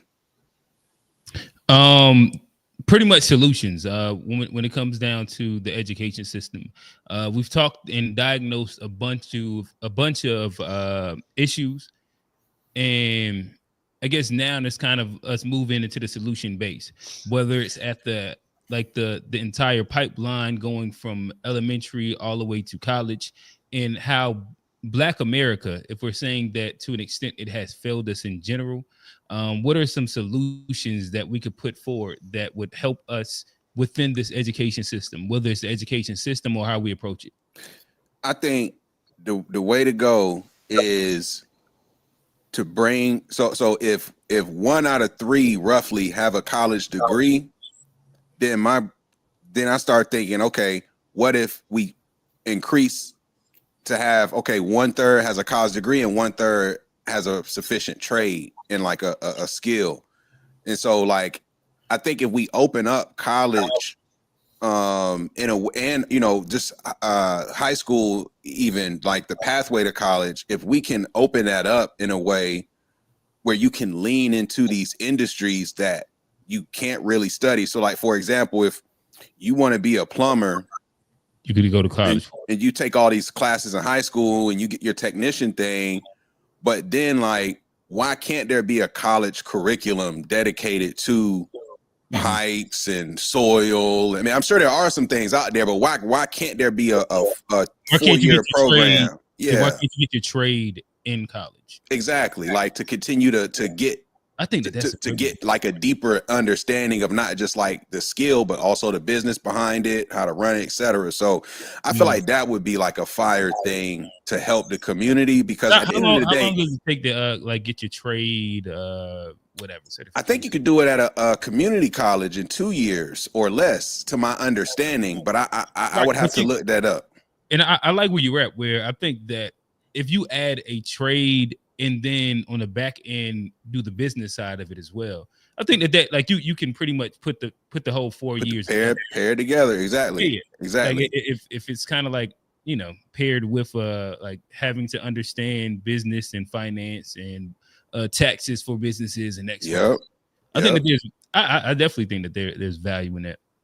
Because that's half the problem with entrepreneurs. They still don't understand taxes. Like, and I'll be honest, even as in a household where 2 people have masters, taxes be kicking our ass every year. Like, we got to make sure we pay the right people to handle our taxes, because the tax codes, these rules and all this shit, it is not the most intuitive thing to understand. So the more resources we can provide to help people understand like the realities of owning a business, running a business, not getting in trouble because you're making money. That's the crazy thing about America. They'll let you be so successful that they then make you so successful just to get you in trouble, you know, i.e. like a Wesley Snipes or something like that. So it's definitely crazy. You got to be careful, cross your T's, dot your I's, but I think that'd be highly beneficial. I dig it. A Black. Yeah, I think a solution, I mean, it has to be, first off, real education. Like, what we have a lot in the public school system for sure is initial indoctrination, you know, U.S. history and U.S. culture, and kind of learn a bunch of shit that it's not real practical. Like, you don't really need, you know, like we should be learning about taxes and real estate starting in middle school. And it's programs I've seen for kids now where, you know, some parents have their kids learning real estate and taxes and credit and stocks and stuff at early ages. You know, we learned about the Pythagorean theorem and you know the fucking the quadratic formula. Just like random history and filling our brain with shit that tries to legitimize this country as a country. You know, kind of instilling that American pride in you. But that's like time that we could be learning 2-3 languages, learning about taxes, learning about shit. So like college is an option, but it's not necessary by the time you're 18 because you're fully competent to really jump out here. Like a lot of times college is there because niggas are 17, 18 and still are not fully developed and can't really do nothing but be a cashier. So like, well, might as well go to college. Hopefully I get some more skills and shit. But a lot of skills and stuff that we're learning, we should have been learning. Like in high school, we should be learning how to buy a house in high school. Like I shouldn't be late 30s. Like now that I'm trying to get property and you learning about stuff that's not hard concepts, but it's like, why are we just now learning this? Like, why do I have to, it's out there information, but you got to go type in and look for this shit and, you know, interest rates and all of this shit. Like, I mean, we did talk, I'll get on that. We talked about interest in math, but you know, but we don't talk about interest rates from like a Federal Reserve perspective. Yeah. And I didn't learn about that until I was in college. Hey, but operational science. It was something question. weird that taught me about interest rates and all that shit. But it was an elective math course for me. What's going on, Johnny? I think. Do you guys think that like they gatekeep this information intentionally? For sure. And do you think like but I don't even think it's like for black people. I think it's for like the average system. American. So they're not gonna, like, I don't think they're ever gonna like try to teach a lot of this stuff in schools. And I think that's why it's more like on us to like gather the information and then disseminate it amongst ourselves. because like they're not going to teach it. That's why it took so long to get it. That's why you don't learn about like the compound interest and how the bank works and credit until your late 20s. It's because they're gatekeeping this information that will make you a more powerful citizen, that will make our communities better. And I think that's, you know, why even like when I learned some of this stuff, the first thing I do is go tell my friends that might not, you know, have had access, because it's like that's the thing that's going to make our communities better, is like taking the gatekeep information when we do get access to it and then leaking it to our communities, you know, and letting that shit spread. But that's like what I was trying to say earlier. It's just like we got to figure out how to get them to teach us these things, because that's what we're missing. So let me ask y'all this: do y'all think that going the inside like the best faith version of me making a statement, if we went the Dr. Umar route and we built our own schools, our own institutions, would that be a viable solution, or is that not something that's realistically feasible? It has to be. You got to be able to sustain it with funding, you know. And so, like, you can get the building, you can paint the walls, and get all the infrastructure, and fill it up first year. But how do you pay for year 5 and year 10? And like, so sustainability is the main thing. How are you going to continue, funding? Once it's shining well, I got you. Feeding the kids. But if that is what we need, more private, smaller, specialized educations like that we can send our kids to, and maybe the funding will be the parents. But you know, also has to be an economy where you can pay for higher quality shit. But you got to be able to fund it. I mean, school's expensive. The operating costs alone that people don't even think about. You know, it's expensive to run a school. Yeah. I think. Go ahead, G. I say, like, you know, I think the person who's done this the best, who doesn't get the credit, is Jalen Rose. He's got an academy in Detroit. He's had it for over 10 years now. It's a charter school. Yep. It's free tuition. And, you know, him being born and raised in Detroit, if you know anything about Jalen Rose, like, he came up in that BMF era too, like when Detroit was really like you see it when they what is it, Jalen and Jacoby? He loved wearing them the little dope boy glasses. He gonna let you know he from Detroit. The buffs, he gonna have the buffs, he gonna have everything he need. He gonna stay with that Beijing hairline, gonna stay pristine, and he moved like a true like Detroit looking player. He really do, but. When you look at his school, I think it's just like a good example. It's like, I don't know the ins and outs of what he actually did. You know, but funny enough, not ownership on us though. So that's one of the things. But I think he has it's his school though. So when you talk about getting funding, I'm thinking like that's kind of like maybe how you do it. You know what I'm saying? Is it they either get state or federal funding? I can't remember which one, and you have to abide by very specific regulation. You get more freedom, especially like boards, and you have more access to different versions of funding. But there's certain things you have to teach, and there's certain things you can't teach based on the funding too, though. Yeah, that's part of the stipulation that comes with this federal money, because that's the thing Trump's doing as far as like the DEI and like the race there, like he's tying like the funding to the curriculum, and that's what we're trying. You know, we're talking about like teaching things. That's some of that federal money might be like kind of negative, because if you can't teach your kids certain things, do we even want that money? Yeah, and then Jalen Rose is partnered with University of Detroit, so he's able to kind of get state funding to have his shit sustainable. He's partnered with a university. They probably got him under some little umbrella of a program pipeline for younger students to their university type thing. But yeah, you gotta have some type of partner or some type of money, you know, like somebody really rich, because you're gonna have to get money from the state or the feds at the end of the day. Like, you're gonna have to pull some of those resources and apply for those resources. Like, to be completely privately funded as a school, I mean that would be a very expensive bill. You have to have LeBron money and yeah, about $1 million a month to operate. How much? About $1 million for a small school. I'm about to say that's even a low budget right there. Yeah. Yeah. Yeah, Once you look okay, at building costs, and then To kids, salaries, Salary, all that, all the yeah, that's before you above. get the salaries. Yeah. janitors, food, security. Yeah, you gotta Yeah. have security at a private school too. Can't. Yeah. So yeah, I guess yeah. I mean, I guess I see why I see why the state fund is there, but they do, especially nowadays they tying a lot of like what you can say and can't say to that funding. Old man said you don't need to have a building to have a school or teach. Now, LTA said see LTO that's said one do of virtual. those. That's one of those. In theory, it sound good, but when it's cold as hell outside, or when it's hot as hell outside, how you gonna get them kids to pay attention? Or What ask them board? What board you teachers finna draw? how well they did during COVID.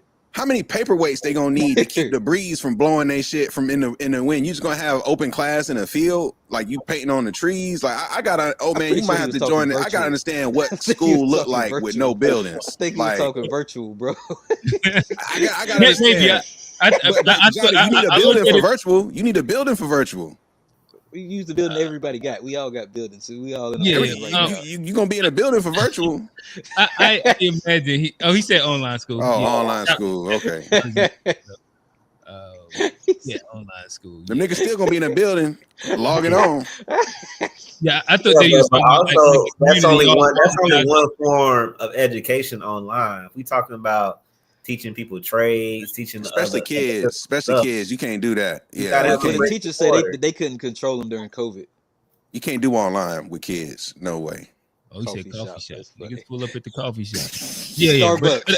But listen, I think that kids still do need to learn how to write and do multiplication.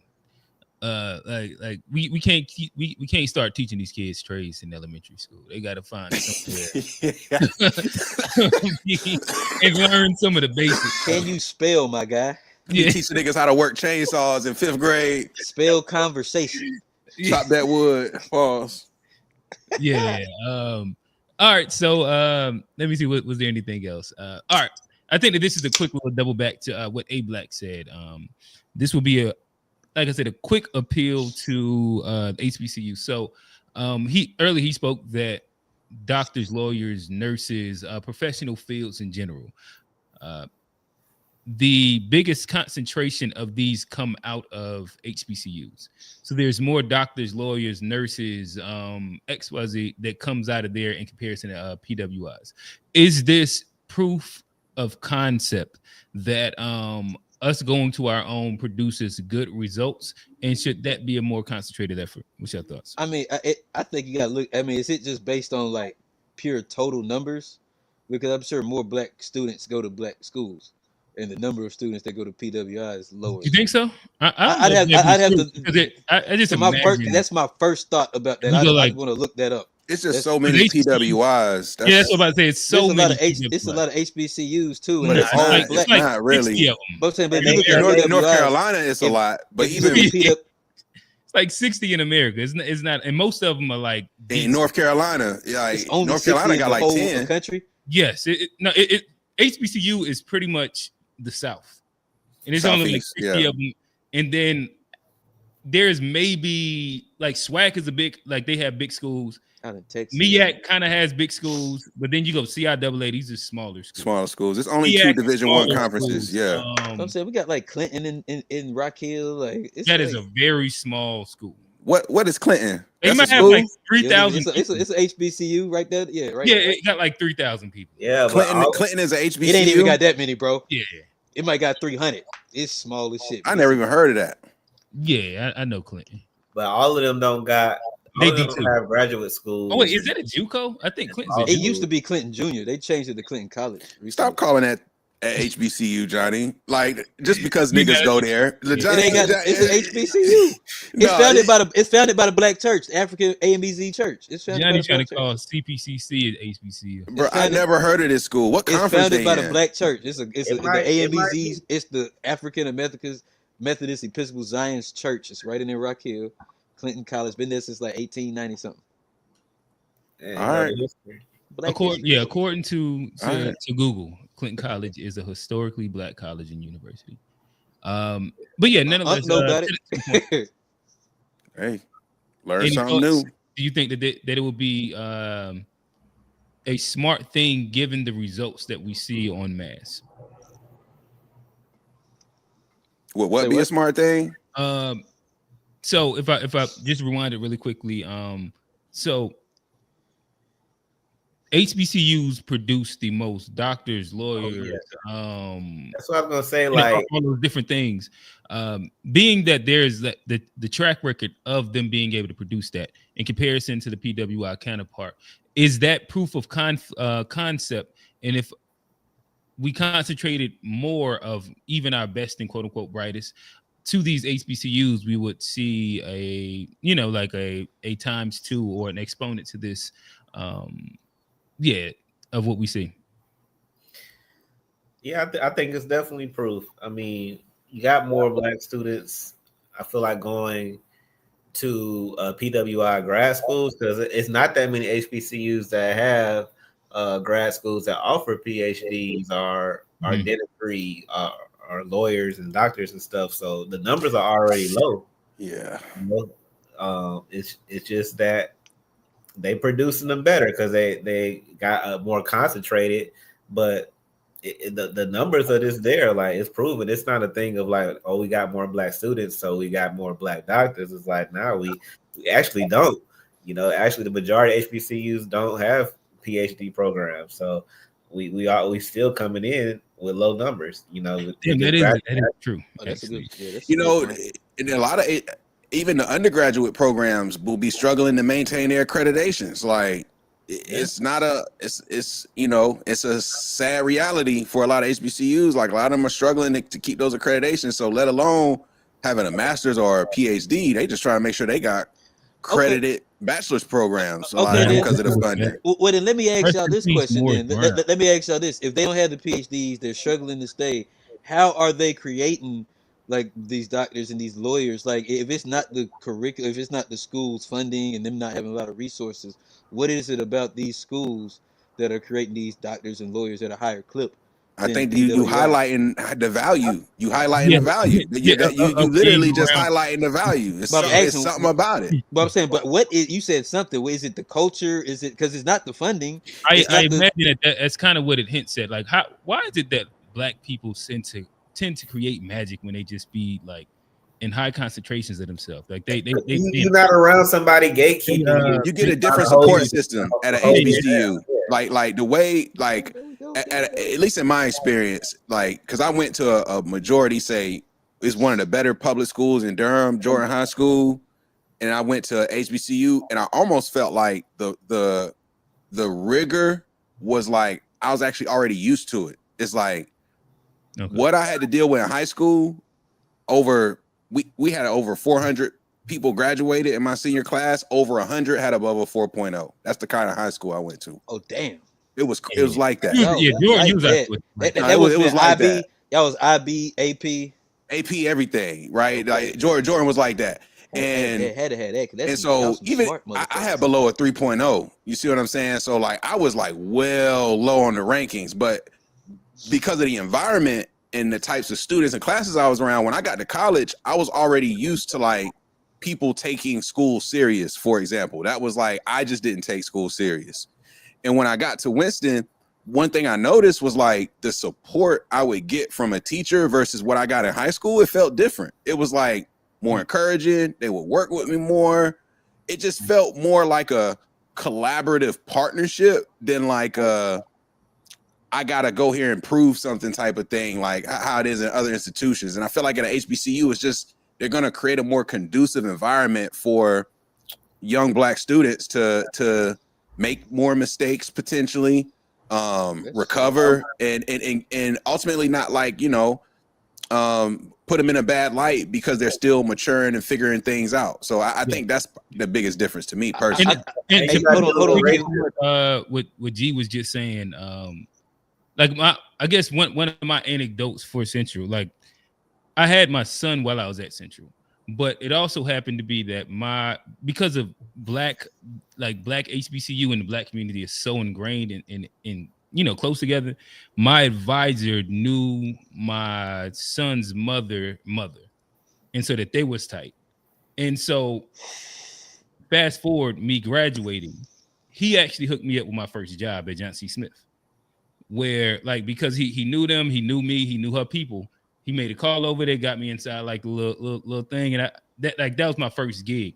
And to me, like that speaks to like the community of HBCU, where like it kind of typically touches like the Black community. It touches, you know what I mean, like the students, and they all kind of try and make sure that they work together.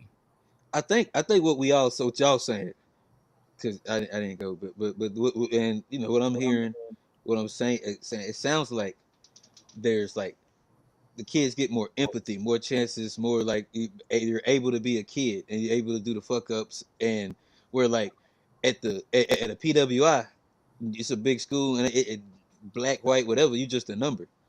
You fuck up that one time, you out. And it's like it's more robotic. It's not necessarily as, even though you got the Black community, but y'all saying as far as like the teachers and you know that empathy from professors, sounds like you got a lot more of that there. And I it's think like, so.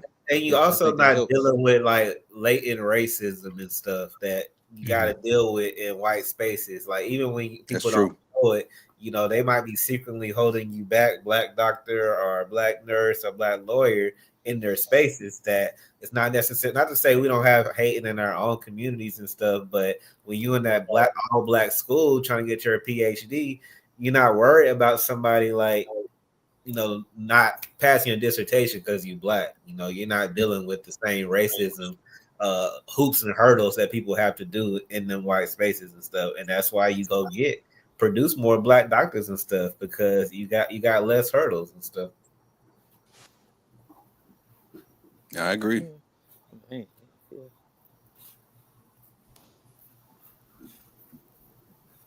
I ain't got no pushback. At the end of the I day, I do a little bit though, just a little bit, as far as like just a little.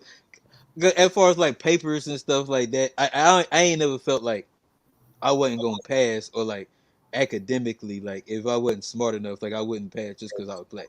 I ain't never felt that kind of racism from any like teachers or anything. But now there might have been like a lack of like empathy or like community. But I also felt like if I'm smart enough, I'm gonna get the thing. But it's just gonna be, you know, kind of cold.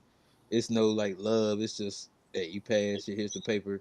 Good luck. Slap you on your ass. Just get out there. Yeah, But it's where all like I about the think grade. It's but I basically think, about the grade. yeah, HBCU, I feel like there's more like uh there's more empathy. The teachers going, the deans and everything's gonna fuck with you. Hey, you gotta do what you gotta do, old man. Hey, He ain't got denying it. hey, I've definitely, I ain't gonna taint my shit. ain't for the ain't for the taint my hey, but also if they don't see you as no real threat to them, they might not give you a lot of pushback either. You know, you might be that's that. my that's the thing. They might just pass you and just give you this shit anyway, just cause they know. Nah, I ain't never got no pass just cause. I ain't. Ain't no pad, but I think like he said, just let you get the. I think like sometimes they not gonna hold you back if they know you're not gonna be able to do nothing anyway. I feel that they're not gonna put that much obstacles in front of you if they're not Hey scared. G, Chris Yeah, shout Clark, out to Chris. he calling cap. He said that wasn't his experience at State. Hey, look, we didn't go to the same high schools, respectfully, you know. Respectfully. But that's my man's. That's my man. Shout out to the 252. Shout out to the 252 now. Edgecomb's finest now. And shout out to Chris. Shout out to Chris, because I don't know, Q, you might have met him actually. He was in a one of the programs at the time when we met. But he was on the other side from Edgecombe, and you was doing the other program. But okay, let me look and let me see if I can. But yeah, like Chris, he's a young person too, where it's like, was he one of the kids? Say it again. Was he one of the kids? Yeah. Oh, I probably do. Yes, I'm sure I probably know who it is. Like, let me see if I can find it. I've seen it so many times. Like, depending on your background, education is one of the best tools to improve your situation in terms of livelihood. Like, it just really is. And I've seen it too many examples of where, depending on what your background is, you go to school, you might stumble along the way, but you stick with it, you figure it out, and eventually things start to like change in these like, you know, grand ways. And so like, you know, his experience may have been different going to State, which is fair, But I, respectfully, like I said, when you say you got over 100 students with a 4.0, it's just Jordan is it was a different environment at the time. I can say, like, it really, it was different. Because like I would get frustrated as a Durham public school student because I knew niggas that was at Southern, at Hillside, and I had below a 3.0. I was ranked in the hundreds. I knew cats that had like a 2.8, and they were like top 50. Junior, oh, that's crazy. Shout out to the guys. That's crazy. Top 50 for us. You had to That's be like Hillside, not the not New Tech, but that's the regular Southern, Hillside. Like it's just a few of the schools, man. Respectfully, we talking the facts. That's the tech prep classes. So they called them shits back then. Tech prep. I feel like we've unpacked enough of this conversation. We've offered some solutions, some of our thoughts. I think that this would be a good little mid. What do they call it? Halftime. Introduce a couple memes. Do some icebreakers here. Bring the drum line out. Bring the drum line out. Halftime show. Then we'll finish off with some call-in. HBCUs gonna give you some entertainment, baby. That's why we talk. They gonna entertain. They gonna give a little entertainment. So, with that said, speaking of entertainment, DJ on campus. Chicken Wednesday. Hey, we had that at my school too.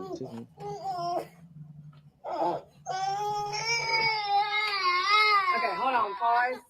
This is what we're not doing. So every time that he does this, I'm gonna record this. Because that's not okay. I'm just letting you know. No, the thing is that baby don't want to go nowhere. She just woke that baby up. He doesn't want to go with you. So actually show up. And do something then with him. Because he does this every time. No, it's not. It ain't because anybody babys him. You're getting his bag and stuff. Where her garments? She gave up the Yeah, they divorced. Oh, yeah, Kevin Gates with showing off that skin. Yeah, she bet. It ain't Shia Law. It's up with me. Just know that. Oh my God, man, that's the worst. Hey, man, That's the point. No baby mama need to be telling baby daddy it's up with them. Pussy ass bitch. Pussy ass. What the fuck you looking at? Get your bitch ass out my driveway, ho. That's insane. Fuck you. And that's the mom, I think. I think that's her mama. Yeah, that's the mama. $70,000 to your hoe, but $11,000 in your son's bank account. Yeah, that is the mom. $11,000 in your son's bank account, but $170,000. That says a lot. Most babies got that. Get out. Come on. That says a lot. I ain't gonna lie. Like the first thing I noticed in this entire video, I'm glad I paused right there. With the chair. That chair. Like, why do they have a folding chair in the living room? That's some regular shit. Pretty renter is living there. Like that because she on that speaks volumes in itself. She on that type of timing. But like, here's my thing though. Like the recording the shit with the baby crying. I feel like you can make a baby cry. Like if you just wake the baby up and you just nothing. Like you say what? I said no. I agree. I think it means absolutely nothing. Yeah, especially a kid that's 2 or 3 years old. It means absolutely nothing. We not gonna do this, and you trying to make it more, and then the recording. Yeah, it just seemed, and like you say, it's funny she did that right before the extension, like right before we got paused. Right. He got that 90 million. Hey, shout out to the Mavs. And other thing that make her look crazy though is like she was just a wife with the garment on and was it right before or right after the extension? Right before. It was right before the extension. The extension happened today, I think. Oh, for real? Yeah. And then that was a couple days ago. But I'm saying, but to go news and she was hot. She was like, I'm about to get the camera. But my thing is with a woman like that, like for her to be like with Kevin Gates and in the Muslim that was all a joke. I think their whole relationship lasted like 4 months. They got married after. No, she got him. She clearly got him. Like she trapped this man. Like but that shows you what type of woman. But to me, that shows you what, like, if a woman can go that much into character when she feel like it. Oh to put the garb on and do all of that when she feel like it, and then the moment she pissed off, she 4 months. she can go right back to that shit. That's scary, and like that's an insane woman. And I know she bad, but like, hey, you gotta stay away Bro, from people like that. she You gotta grinding just. on Kevin Gate. I mean, grinding on Charleston White. Is she that Like, bad? Right I before forgot that. about that. I Yeah, don't think so, G, but She that okay? that video, the way she was walking, all them little twitches, like that girl is nuts. Like, yeah. I know psycho. it's crazy when I see one. Like, She's she ain't even nuts. as bad as she used to be because she looked crazy now. Like she used to I be. mean, she All did right. look crazy. That's why I'm like, Yeah, man, I never thought that she was like crazy bad. I imagine She's just she a knows light how to- skinned girl. Yeah, I I had think a that she I knows how had to a get little in your moment room about and do all 5-6 those years things. ago. The body was fucked. Like she had body a was little like moment. that. Little body was nice Body before was she like was that. completely Yeah, ran. if But you wasn't she like a college athlete in her like She young played soccer. 20s? The body, there's no Q, excuse for it DT to knew be her. out of You remember par. DT Solo?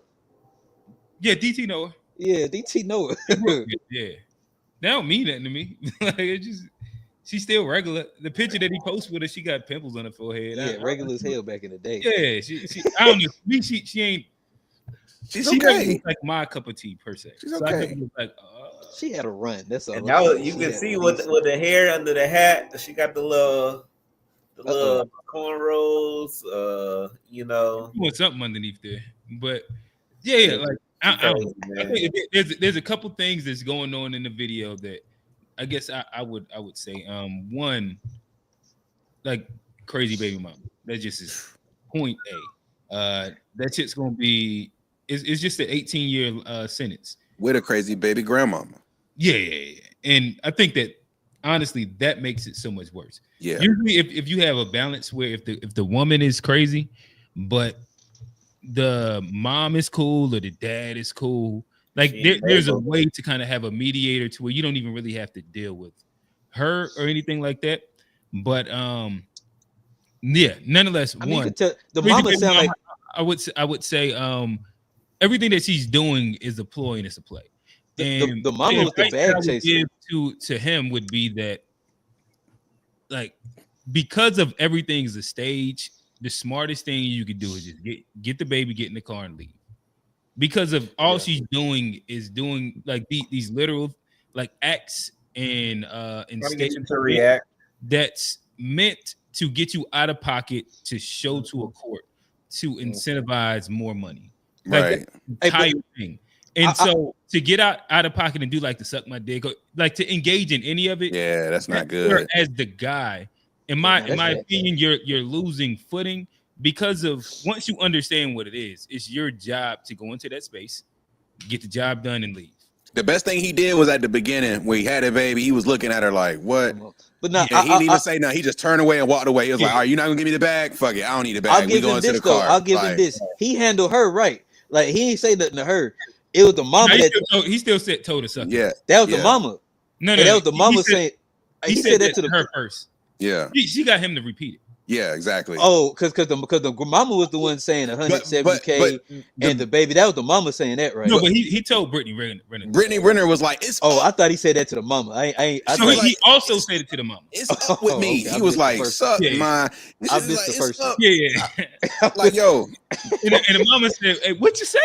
He had that camera. She wanted to make sure she got it on there. But see, he repeated it loud and clear. He was like, I feel like the mama is what made him react.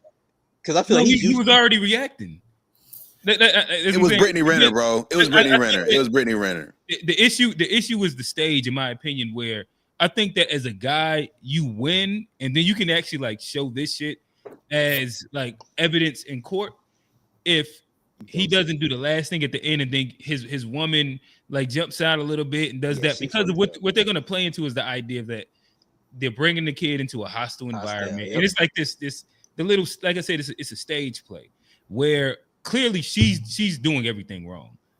For me, my only advice would be the advice that I can give a man, which would be you got to stand on your square, stay on your dean, and understand what the game is that's being played and move accordingly. He got to tell his new lady to be quiet too. Yeah. Respectfully, she got to be quiet. Whatever Brittany's saying, you shut the fuck up. Shut the fuck up. Don't say a word to this bitch. Bro played good defense for 23 seconds. Yeah, 22 seconds. But he said fuck it. but his new girl is what turn Brittany away because Brittany couldn't follow through with the plan. I think her mom concocted this plan, and we about to go out here and make this dude react. But I think she got blindsided when old girl was in the car. Then her feelings got into it. Now she knew she gonna look like a lame, like, oh damn, she ain't here. But the mom was still with the shit. The mom would make him react when she was counting his pockets. She's like, oh, your son got 11,000, but you get this to your hoe. Like the mom was talking wild. I think that's when he flipped. The mom was talking wild because she said, but you get this to your hoe. And that's what he was like, bitch, you don't pay for nothing. Brittany said, well, I thought that's when I thought the mama was the one that pushed it over the edge. Oh yeah, the mom pushed it, but she was still going through with the plan to get him to react. Smack the phone. Oh yeah, smack her. Oh, yeah. She definitely got more out of him, but he also did give an initial suck my dick when he was at that. Brittany turned around. She saw a girl. Yeah, that is true. When she got to the door and she seen it, she was like, just know it's, and she walked away. Yeah, and then the mom came and kept on. She incited it more. She got Shorty to react to. She got that on camera. Mom did her job. You can tell that they had this plan. When she got to the door, you seen her look back really quickly. They watching the film. They watching the film right now, giving Mama an A+. They watching this like, yeah, you. This mama was like, scene, and this ain't what you gonna do. He crying every time. I say, oh shit. They could at least crop the video to where they didn't get the little lawn chair at the beginning. But yeah, that's a sympathy play.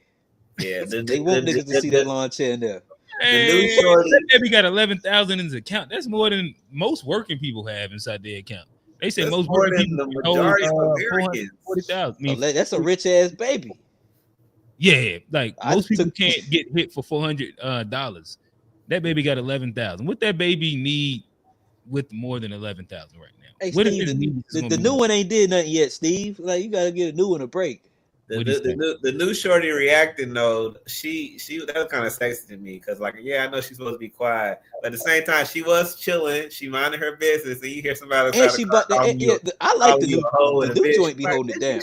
Yeah, listen, to me, I understand what you're saying. I think that the initial one is cool because you want to know that she has your back, but then you gotta tell her chill the fuck. Yeah, I mean she stayed in the car. But you know she gonna ride. Like you know she gonna ride. She stayed in the car. That was his instruction. Actually, that's a play. Yeah, she did get out.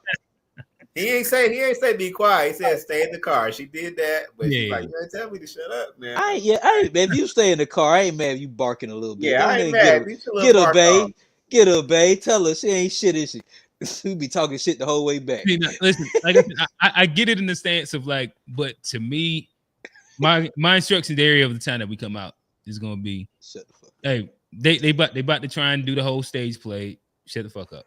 Like, we gonna get this, get in, get out. They're gonna be unruly. You get the camera, make sure you record the bullshit, and like we gonna play the game the way it actually needs to be played. That'll be my strategy for my lady after that. Like you gonna ride, cool. Like we down, so I just need you to hold this camera from here on out. Be quiet. All right, so I guess fellas, if we have do y'all have any more before we move on to the next one? Hey man, shout out to the Mavs. PJ tuned in, look like he ready. Cooper Flag and the boys is ready to do something this year, man. So shout out to the Mavs, man. He got his money. Gotcha. We talking Mavs first. Ain't gonna do shit. Like, it look like he might get full custody. Where this bitch looking crazy. That double win. Right. And then I mean, like there's a bunch of character issues that you can literally pull up with. I get it from having my kid around Kevin Gates. If I was his lawyer, you can run it down for sure. Oh yeah. He building the case. Yeah. My baby around. She already built the case. She publicized the case. She'd be like, she's clearly not stable. I mean, she's going through. You know, she'd be on Love and Hip Hop tripping, or what? Not Love and Hip Hop. What's the other one? Love Island. No, none of these shows. I ain't seen that. The one with Shaq wife. Basketball Wives. Basketball Wives. She been on Basketball Wives tripping. She on the internet tripping with the Kevin Gates stuff. But look, baby, boy, he got a new wife. She just got a little temporary. She just got divorced. You know, so her shit is falling. He rising. She can't do nothing but go out there and pray that please can this nigga just smack the shit out of me. Like that's look out. That's all it'll take. He smacked the shit out of her. You know, he about to lose deals. She gonna get money. She gonna get sympathy. He gonna Get be that on Miles stage. Bridges treatment. I do, but yo, Abe, like I do feel like the way, like that's why one thing I cannot stand about like that's a huge red flag for me is like your ability to disrespect the nigga, because if your baby mama is like I'm trying to avoid conflict and you want to follow me to my car, like red flag. I'm walking away. Don't follow me. Like I got leave the me baby. alone. Hey, but Yeah, I'm I saying, got you the know, baby. You know you're what I'm not gonna saying? find that red flag out till way Nah, down the Johnny. line. Some of them let Like, you you're know not kind of gonna like. early. Come on, you Some can't of like them let that. you know kind of early. They let you see the To signs kind follow of you early. to the car with the bag, like that don't happen to year 3. Yeah. You Now done, I ain't like gonna, pissed up. But the thing telling me about it is with it's most up with women. me. Yeah, Like, yeah. But the thing about it, and I can almost guarantee you with her, don't is talk that to me like like that. women understand how to play the role, and with her, she played the role from when he got into college, and she was already in. She got him at Kentucky. And like Correct. we didn't seen the kind of role she'll play. She will Asked go him at full Kentucky. job for a role. She'll do She that was for in like 4 Charlotte. or 5 months. She was in the bars in Charlotte trying to like. But Right, my right. point is that like she will like completely change her identity just for a role, for like Facts. for Kevin Gates.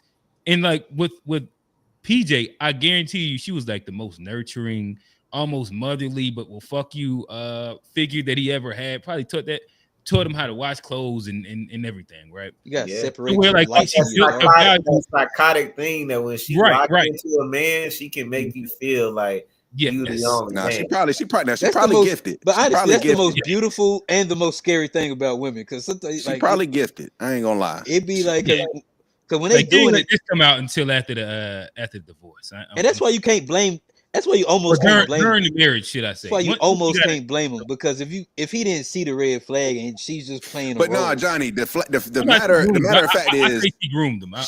she got to him while he was in college. That was the red flag in itself, the inception of the relationship. Like she clearly was on, she was not in college. And yet she was on college campuses targeting athletes and promoting it at the time. But That's what a I'm red saying, flag. but G, what I'm saying, as the athlete, it's hard to see. We can see the red flag from a third party, but if you're in the position, that's a hard red flag when she's playing Well, the it's role grooming. It perfectly. just is what it Like is. it's hard to see that red flag initially when you're But the you- target.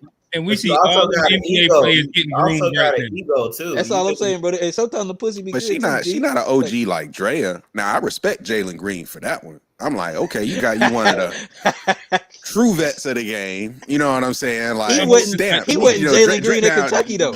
Brittany Renner ain't no Drea, just respectfully. He wasn't Like, Jalen Green though. Mustang. You got that vintage He was Mustang. he was a college player pre NIL. 2001 must. He didn't even have an NIL deal. hey, that Like she classic. Hey, invested. he got Jalen Green got him one of them classics. He could just pull up any day. It's a classic. Every time he pull up, he got a classic. Brittany Renner is not that. It's gonna be like Yeah. they'll be doing She a it. joke. Okay, all right. I ain't the only one. But PJ ain't had an NIL deal at Kentucky though. Y'all gotta remember that. She was he got a gambling. bag. But that was Coach. That was Cal. Yeah, Yeah, he so got he got some bread. Yeah, but it wasn't NIL money. But he knew Yeah, it was he was always a That's what it projected was. lottery pick. Tax-free, nigga. Yeah, he was always a projected lottery pick too. Yeah, One it and was done. under the table. Yeah. That's a little better. Right Yeah. now, they gotta actually get that shit taxed. And They gotta stuff. report that shit. They got that Kawhi. They got that Kawhi Leonard Right, deal. right. Hey, I ain't gonna lie. Shout out to Steve Ballmer for paying niggas under the. Every player in the league trying to get to the Clippers right now. I can guarantee you that's Well, the type of I owner you want to play for. You hear Gilbert, if you watch Gilbert Arenas, they talk about that often. Yeah, Like if a ownership can't make it to you with the salary cap, they'll present you other options. I think that's what his Wizards owner did. Yeah. Yeah, Even when he was in the league, they said, "Hey, we can't pay you but this much, but outside there's this car, and this house that's worth this much, and we'll make it up to you inside this capacity." and they gave him his $100 million when the time came, even though he was hurt or whatever the case. Like they still broke him off that $100 million for them hibachi years. Yeah. All right, so fellas, let's see if we can move on to this young thug, and then we'll start bringing up some calls. Speaking of niggas that should have went to school, no, I'm just kidding. I don't know if school would have helped my guy. Yeah, Shout out to him. Nigga made a mistake. And he was telling Roscoe like he couldn't come in. But Wayne walked past and he was like, "What's up, Roscoe?" But I don't know how true it was. I just heard it. Yeah. You know, you hear a lot of shit. You heard they said Roscoe my manager, Roscoe my road manager, Roscoe my brother. My mama had no damn Roscoe. Yeah. Roscoe. Let me ask you this. Till we gotta go. Why would Roscoe say you told him to do it? The shooting. Roscoe ain't said a damn. You sure? Roscoe. How do you know that? Oh, let me. What he said? I'm asking you, man. That's a flip right there, How long boy. is court? Do we know how long the court is? Would you be willing to talk with us after court? Okay. I didn't take it. Hey, sir, how long is court? Yeah, that it's just a small little snippet to introduce us to the topic, but I think he said a lot about Roscoe over the course of this, a lot about a couple other guys. What is y'all thoughts? It's a street. Have you saw the theory too that Kendrick was dissing Thug on Squabble Up? Have you seen the Kendrick? I've seen a title of a YouTube video. I haven't clicked it yet. Yeah, the internet's is going crazy. I mean, I think like Thug, like the fucked up part about it, what this is Thug done shitted on people for quote unquote doing the same shit, and then it come and he turned niggas, he turned city, he turned whole like he turned everybody against certain people. For you to do that knowing you said that, that's just hypocrisy, and that shit just ain't like. But he said a lot. Like it's just like, to me that's fucked up. Like it's just hypocrisy, and it just show you that like I don't see why like people be so worried about street codes and shit, and these niggas who so-called street don't even follow them rules either. And it's like it invalidate, and it fuck it all up. If the street niggas don't even follow the street code, why the fuck are we worried about street code or street anything? I mean, what they say in sports, they are what we thought they were. And I mean, he called himself a slime, and he a slime ball, and like I called it. I mean, I called this a long time ago. I never really got the hype with Young Thug and stuff, but I didn't like the way he did Gunna, and then to kind of find out with the other recording that he know that Gunna didn't snitch on him, but he had the opportunity. No, Gunna still snitched. Gunna made a mistake. Gunna said YSL is a game when that's foul, A Black. That's not snitching. No, nobody is. Yes, it is. Yes, it is. How's that not snitching? Because he didn't say anybody did anything. No, y'all missing. Y'all missing. Hey, man, we ain't finna do this. Now let's not resolve Gunna. Gunna did wrong. We can't say Gunna didn't do wrong. Gunna wasn't even a street dude in all of this. Bro, we gotta look at that too. Gunna was never a street dude. And they already making money together, right? Gunna was a musician. Clear Gunna's name. They making money. They making money together, right? Hey, bro. If we doing something, so Johnny, if you not a street dude, why you gonna tell him it's a gang? You don't know. You not in it. Everybody knows a gang. It's a label, nigga. It's just my music. It's the label. Bro, y'all talking about slat, y'all doing all this stuff, and it was a gang. That's what it was. I gotta be honest. That's what it was. If I'm on trial, and I'm definitely saying that to get my ass out of jail. Just let y'all know. Johnny, if I'm on trial for a RICO, and the whole like pending of this case is based off if YSL is a criminal enterprise, and you tell the police, yes, it's a gang. You are foul. Did he say? You didn't have to say anything. He didn't admit that you did anything, or though. did he say yes? It's a criminal enterprise. That's what you're saying. If it's a gang, no, they're not the same thing. He did an Alfred plea. Y'all gotta look at what the Alfred plea is. He just said that. But my thing is, Johnny, you don't need to do no plea. Let your lawyer handle. Let your lawyer. What you do? Let your lawyer. I'm not gonna sit in jail. Yes, I do. I absolutely have to do this thing. Johnny, what are we talking about? Johnny, if you didn't do anything wrong, why would you sit in jail? You didn't do anything. No, you just said you didn't do anything, right? Innocent niggas in jail. No, see y'all. If you're innocent niggas in jail. No, but if you're innocent, what did you do to go to jail? Help me understand. You're innocent. Hang out with your ass. No, you don't go to jail for hanging out with niggas, bro. I'm not rolling. I'm not rolling. Place at the wrong time. He about by the rules, bro. If we're breaking bread, yeah, we are breaking bread. We are breaking bread, and you are monetizing being affiliated with me. Okay, like Gunna Thug was a thing. It's a real like. At the end of the day, Gunna was YSL. He repped the label. He repped the that was a whole thing. And so we got to go to jail with him too. No, I didn't say he needs to go to jail. This is what I'm saying. Hear what I'm saying. I'm not a part of this shit. He can say I'm not a part of it, but you don't have to say it's a gang. That's my only point. Why do you have if you're not in the gang and you haven't done any criminal activity, why can't you just say I'm not a part of anything and I don't know if that's a gang? You don't have to say anything. You don't have to confirm or deny anything. That's my only point. So they got a Gunna tape of him saying that. The audio.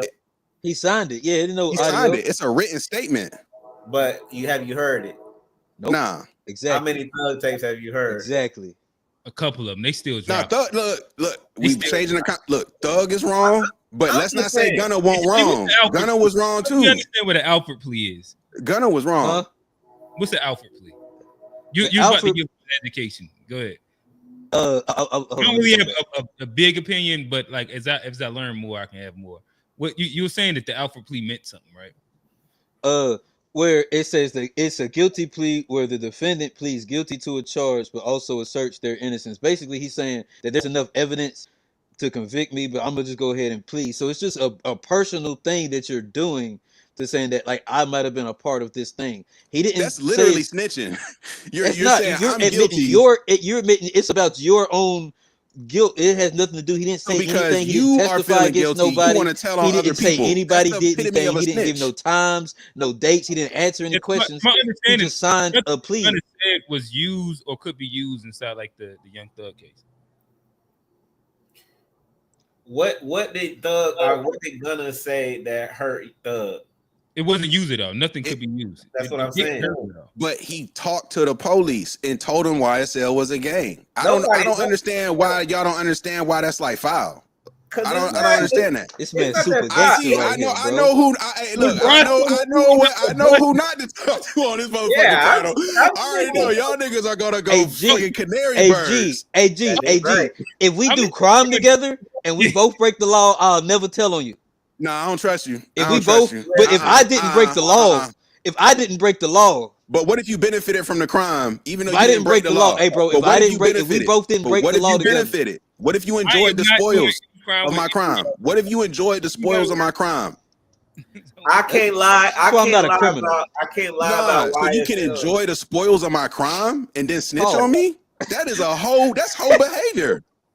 You are a hoe and a snitch. Bro, you act like Thug wasn't making money off Gunna, like it wasn't a business arrangement either. Like Gunna wasn't signed to this deal. Like he wasn't an artist on this label who was an employee of said label. Thug on the phone. Like he was an employee. He was the music. He wasn't the gangster. He wasn't Lil Woody. He wasn't doing none of the drills. He was literally just in the studio making money. They came arrest all the gangster niggas, and my artist creative ass gets arrested with all the gangster niggas. And then I can't say, Johnny, if you're not a gangster and you're not committing crimes, but you want me to come in here and make this music with you because I'm fired. That's the problem. You don't have to tell the cops anything. I'm in jail and I didn't do nothing. If I don't believe in the type of person you are, I'm not giving my life up with you. So maybe he know he's slimy, and he's like, I'm about to say what I gotta say to get out of here. They didn't say.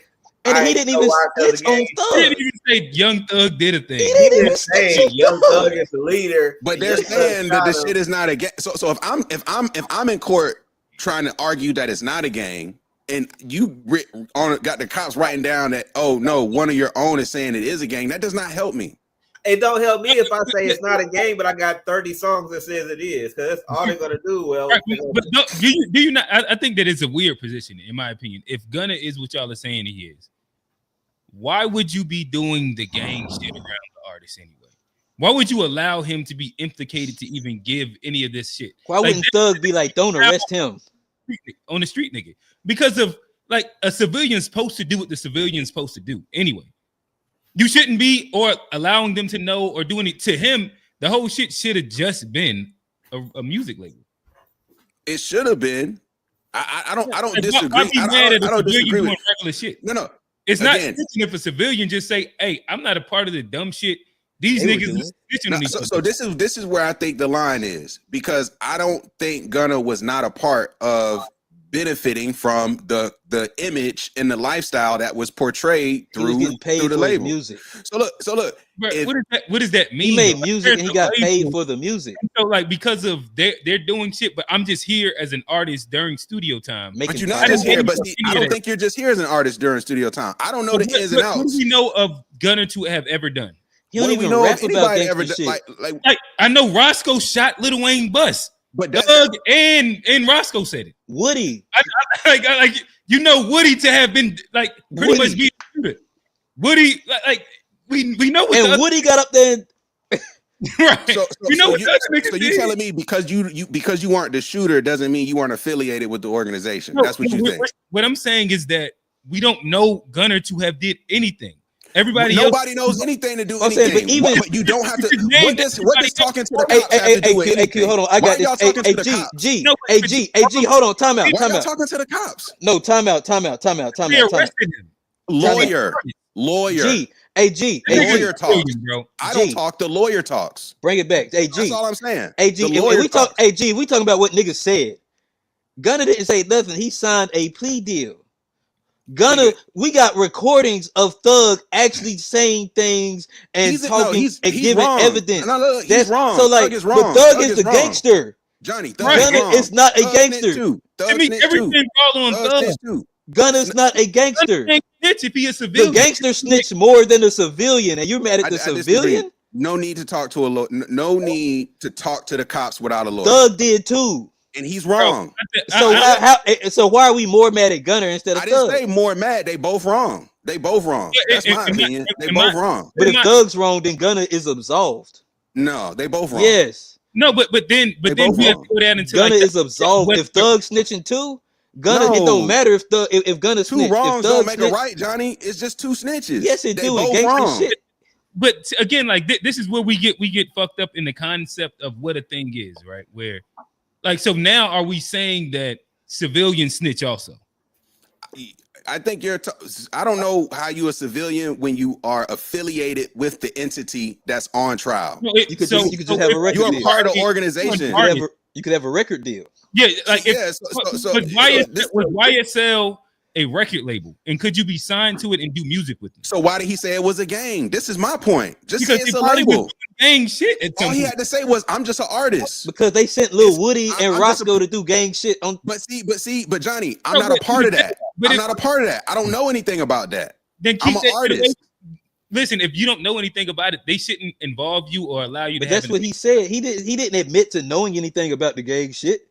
He admitted that it was a gang, and all I'm simply saying is, And if hold on, I'm an artist, I'm looking at Gunner's Alfred. if I'm an plea. artist, why am I saying anything is a gang? And I don't It's even see a where it say label. he I was make a- music. Bro, if you a civilian, say whatever you need to do to get yourself out of shit. I don't give a fuck. In my opinion, if you're a civilian, if you are a person committing the crimes and doing all that shit, then this is when we get into like snitching. To me, in my opinion, it's it's Young Thug, Roscoe, other dude's job to keep him away from it to where he doesn't have an opinion or a statement to say. That's supposed to be the quote unquote rules and etiquette. Young Thug, the biggest snitch in hip hop history. Like I ain't never heard nobody just lay up on the phone, feet kicked up, got something to say about everybody. If they say snitching, it's chatty patting, whatever. It's definitely snitching. So it's like biggest snitch of all. Doug is wrong, but so is Gunna. That's my only point. Gunna didn't have to say it was a gang.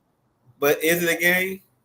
Y'all telling me that he's a civilian? How would he know? But I'm saying, It's a but gang. even if he says it's, but G, the one thing you're missing. Hey, hold on. Hey, hold on. Legally, G, the one thing you're missing, even if he says that, it is still on the prosecution to go out and prove it. And you cannot prove that it's a gang just based on one statement. So it's still on the prosecution to go out and prove, which they didn't do. That's why Thug is free.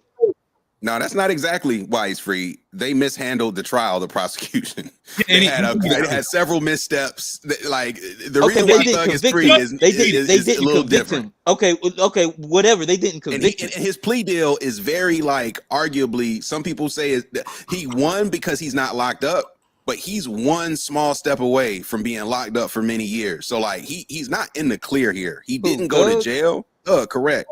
His plea bargain and his terms, he is one tweet away from going back to jail, bro. Like he can't talk about certain things. He can't be around certain things. That's why he said Roscoe did it. I'm telling you. I'm telling you.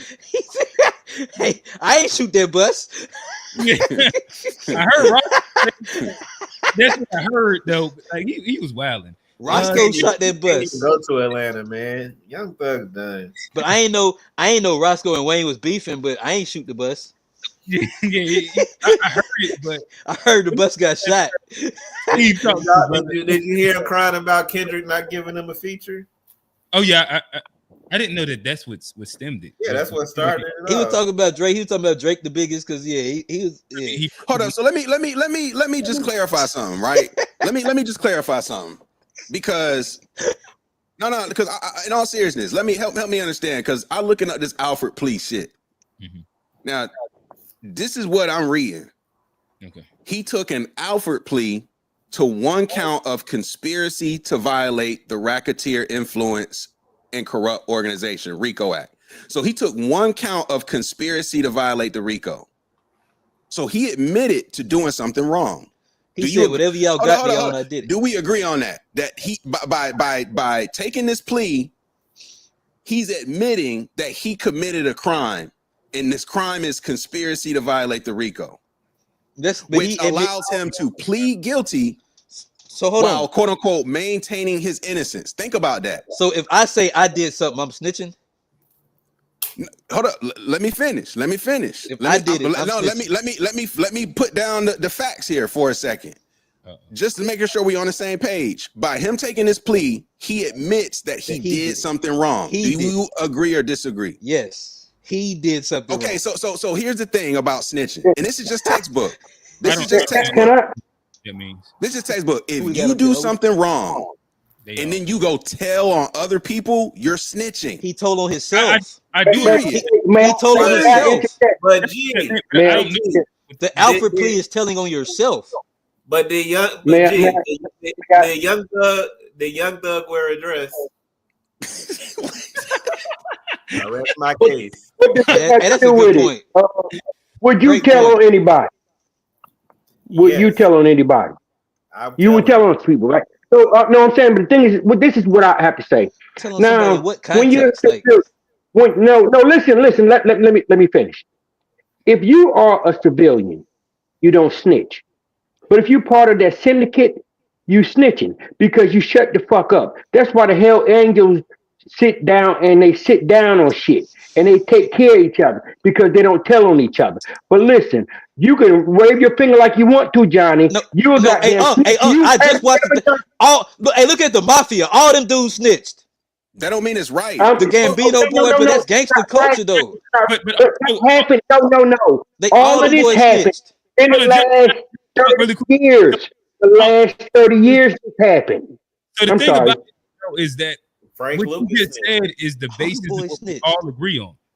So I think Frank Lucas, country ass nigga that goddamn came up there, he was gonna tell anyway because he wasn't part of shit. He had his own shit going on. He wasn't part of a syndicate. He made his own shit, and that's why he told, because he wasn't part of an elite group of things. Anytime you have an elite group, he started that shit. He snitched on. He snitched on his own damn self. So how the hell can you call him a snitch if you told on your damn self? He called himself a snitch. He was a snitch on his own self. I don't know what we are. I don't look. If you commit a crime the way that Gunna did here, he admitted. And Johnny, as a part of his plea deal, he admitted in that YSL was a criminal gang and its members engaged in criminal activities. Look, exactly. If you took a plea and admitted guilt on your end and then added those extra details, you're snitching, bro. I don't know how you can't say that's not snitching. And you're only listen. He didn't add those details. Listen. Those details were a part of the plea. The details were a part of the plea. Listen. The whole part of snitching is if you are part of that criminal enterprise and you tell.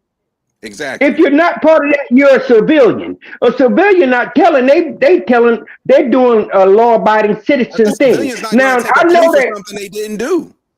If they get out of, exactly they're not.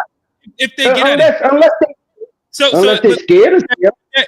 yeah, but and that's pretty much what the story of what happened with Gunner is it not? Is the fact that he didn't do anything and he went with the Alfred plea so he can be done with the whole thing.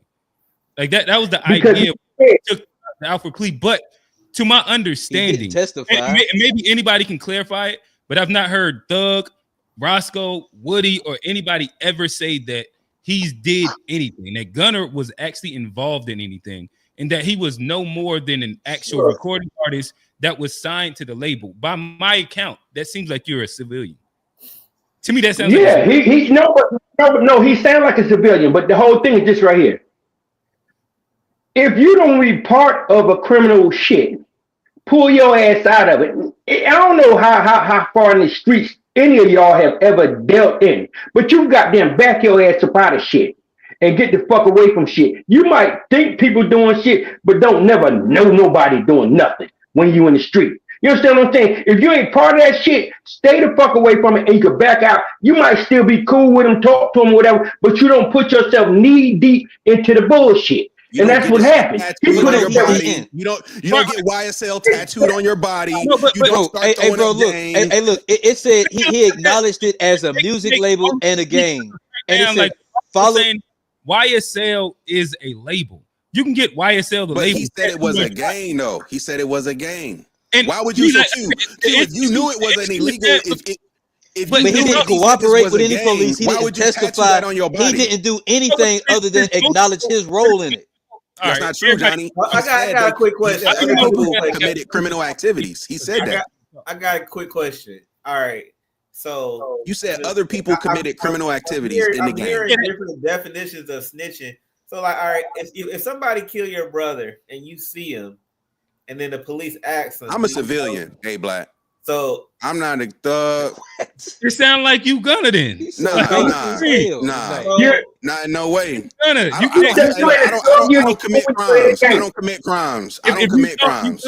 I don't commit crimes. Okay, but if you didn't commit crimes, and I'm not taking pleas. Gunner didn't commit crimes. Then y'all no, but Q, he's guilty of he took a deal. That means you committed a crime. I don't know how you don't understand that. He took a deal to get out of jail, and he pled guilty to a crime. But all right, that don't mean you did it though. All right. So everybody, a plea is totally different. Gunner is a man of resources. You think if he can hire a lawyer, his lawyer just gonna let him take some deal that he ain't did nothing? Come on, man. He ain't implicated in nothing. Come on, man. We're not talking about some low-level dude who can't afford no high-level lawyer. We really calling Gunner a snitch? I don't. By definition, I think he gang affiliated. I think that we would have heard something from somebody. It don't even have to be. Everybody gets scared when niggas say 95%. Everybody gets scared. But hold on, it don't even have to be as serious as what y'all thinking. As far as a crime he committed, they can easily say, "Well, we know you was moving drugs across the country and on your tours. That's interstate trafficking." Exactly. Yeah. And you a part of YSL, and they saying it's not that. It's not that hard. This is what they got him in the wrong with, probably. You know, you got the drink, you got the weed, you got the pills, you got the 8 balls. Like this is how they get you, though. This is literally how they get you. That's crazy. That's literally how they get you, though. Steve, and I get you. Thug should be in jail then. Niggas just want to have fun. Thug should be locked up still. If we're going on technicalities, because that's what you're saying. All of them smoke weed. He was on the actual tour bus, and because of that, he is now a part. But anything they can guns, sir, any of that. It spreads beyond just smoking weed. Think about how y'all are like implicating him. So if he's a touring artist, and the people that was on the bus with him had illegal guns and had drugs, now he's implicated. Now he's a part of the criminal enterprise, even though he's a part of the label who in his job is to just why didn't he argue that then? Is my point. Because he didn't go to because trial. he knew he. Nah, see, that's what I'm saying. I think Listen, he did. no, He didn't go to trial he for a didn't want reason. sex Niggas take pleas trafficking. for a reason. Sex They don't want to go to trafficking trial. Niggas Sex take pleas. trafficking They don't go to was the jail. biggest thing No, that niggas take could pleas because they don't want to go to trial. But Q, Niggas take pleas. I do think there is a Niggas take pleas difference. to avoid trial. Q, I do think there is a difference of a Not jail. person taking a plea who don't have no means to defend themselves, like because they don't have the financial capability to like actually put forth a great defense. A motherfucker who got millions of dollars, man, I ain't taking no plea, bro. They gonna have to prove I did. They gonna have to prove I did that You shit. take pleas to avoid the trial, not to avoid jail. Because sometimes your plea includes jail time. The richest niggas take pleas, But even you, when but you don't do it to avoid jail. He has a job. Man, I ain't taking You no can take plea. a plea deal and still go to jail. You could take a plea deal and still do time. Right. You could be innocent. you can do. So what I'm saying is you don't take the plea to avoid jail. I don't You think take a lot the of plea wealthy to niggas avoid the trial. You take the plea to avoid going through the trial process. Like Steve, you just painted the perfect reason why you would take a plea, though. Hey man, y'all And niggas also not be a part of a criminal enterprise. Y'all niggas But I'm just saying, you, in my opinion, It sounds to me like I'm talking to a bunch of dudes. G batting 100 tonight. Y'all He gangsters right on hell. Drea. Y'all gangsters Can't hell. nobody ever convince me that Jalen Green is getting taken advantage of. Because I promise you, if I was 20 years old and came into some money and Drea was 42, I'm sliding in the DMs, bro. Like, that's not even no question. Yeah, that's Motherfucker, you easy talking work. about I give y'all that one. Drea fire. She got the best BBL in the game. Drea fire. The perfect Drea BBL. fire. I Come on, man. There's no way y'all can convince me. Tonight, if that's the metric right there. There's no way y'all can convince me. Hey, niggas gangsters hell tonight. He getting I love groomed. this. Yeah, I love this. I'm not Niggas gangsters hell tonight. It ain't even about being gangster. Like hear what I'm saying. You don't need to say anything. Why you step out of the street? Because you don't want no shit like that to happen. If Gunna ain't never did nothing, I don't care what he I ain't staying in that jail, bro. So Q, you're saying if he never did nothing. Yes, if he never did. But what we're saying is he probably did. But see, what do y'all know that he did? I know he took a plea. I know what he admitted to. That's what I can go by. What did he admit to? He admitted to one count of conspiracy to violate the RICO. Right. He ain't say nothing. Crime. So what did he do? And he ain't testify against nobody. I mean, it's a RICO. It's a RICO. Ain't no recordings of him saying that Roscoe and Wayne had beef. Ain't no recordings of him saying any crazy shit. Ain't no recordings of him talking about exploiting niggas. But it's a RICO charge. It could be anything. It could be using an organization to procure illegal drugs, illegal guns. Hey, but Steve, even that plea still puts it on the prosecution to prove that it was a gang. Well, the prosecution they can't just use his plea and convict Doug. But they can use his plea because his plea he didn't testify. They allowed him to use the Fifth Amendment, so they didn't use his plea. Hold on. In his plea, the Fifth Amendment, he took a plea and admitted. Hold on. But they said if he wanted to testify, they could have called him to testify, and he could have used his Fifth Amendment. That was part of the plea. If they called him to testify, he could have used the Fifth Amendment. So they actually said you don't have to say nothing in this plea. In his plea, he say it's a gang, and I committed crimes while I was in the gang. That's what the plea boils He told down on himself. Exactly. But and a others, nigga told on himself, and y'all mad at him. Johnny, he also said in the plea the members engaged in criminal activities. But that goes to what the members, and that still puts the onus on the prosecution to prove it, which they. But why are you saying that the members engaged because in I'm criminal snitching activities? on myself to get out of jail. I'm an artist, and I got to go back on tour. You can't do gang affiliated stuff. If you're a civilian, that's different. #1 album. I'm going back on tour because I ain't do shit, and I'm not testifying. His CEO is in jail, and he don't pay for the tour. First of all, it goes like this right here. If you are not a street dude, and if you wasn't a street dude, why would you put that on there? And even if you saying it's a record label, why would they sign a non-street dude? Why not? Because you're talented. If it's a gang, why would they sign somebody who's a liability? The problem is that you can also sometimes sign a liability. A liability might be there, That's but they part might of the not. liability. That's part of the liability. Yes, it is. But at the same point on it is this right here. You knowing what the hell they doing, you making yourself a liability. You understand what I'm saying? You put yourself into that shit once you start. Anybody in the world knew what the fuck Thug them was doing. It had nothing to do with just this right here. Far as they caught them after years of them doing it. You signed after years of them doing this bullshit. It had nothing to do with So he him shouldn't have just signed. He doing it should have right took there. the money because they gangsters. He should no. He should Hell not nah, have he took the shouldn't have money. signed. He's a pussy. He's a Correct. pussy. Correct. Don't Pussy take the ass bread. niggas don't hang around real niggas. That's what it is. The Let them know. pussy ass Let niggas them don't hang know. around with. Let them know. Let them know. Let them know.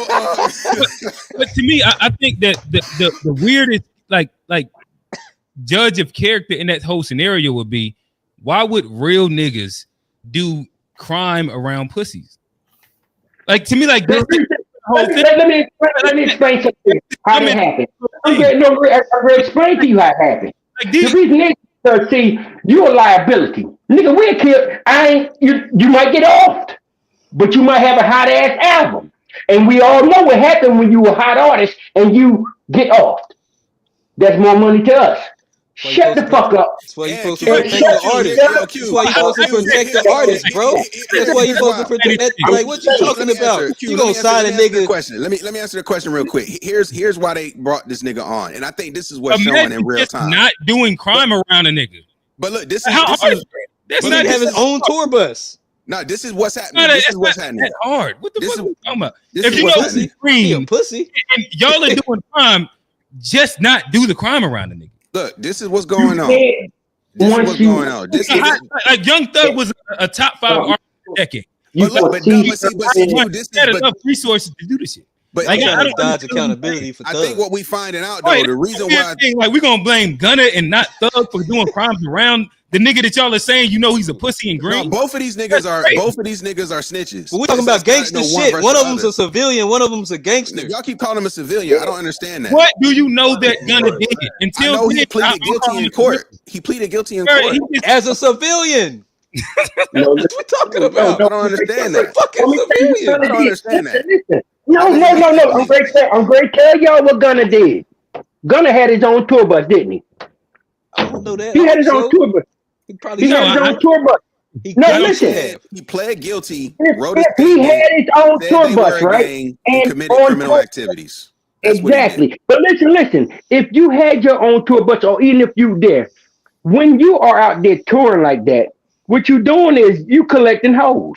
You got hoes from this place, that place, or whatever. Now what you doing is sex trafficking.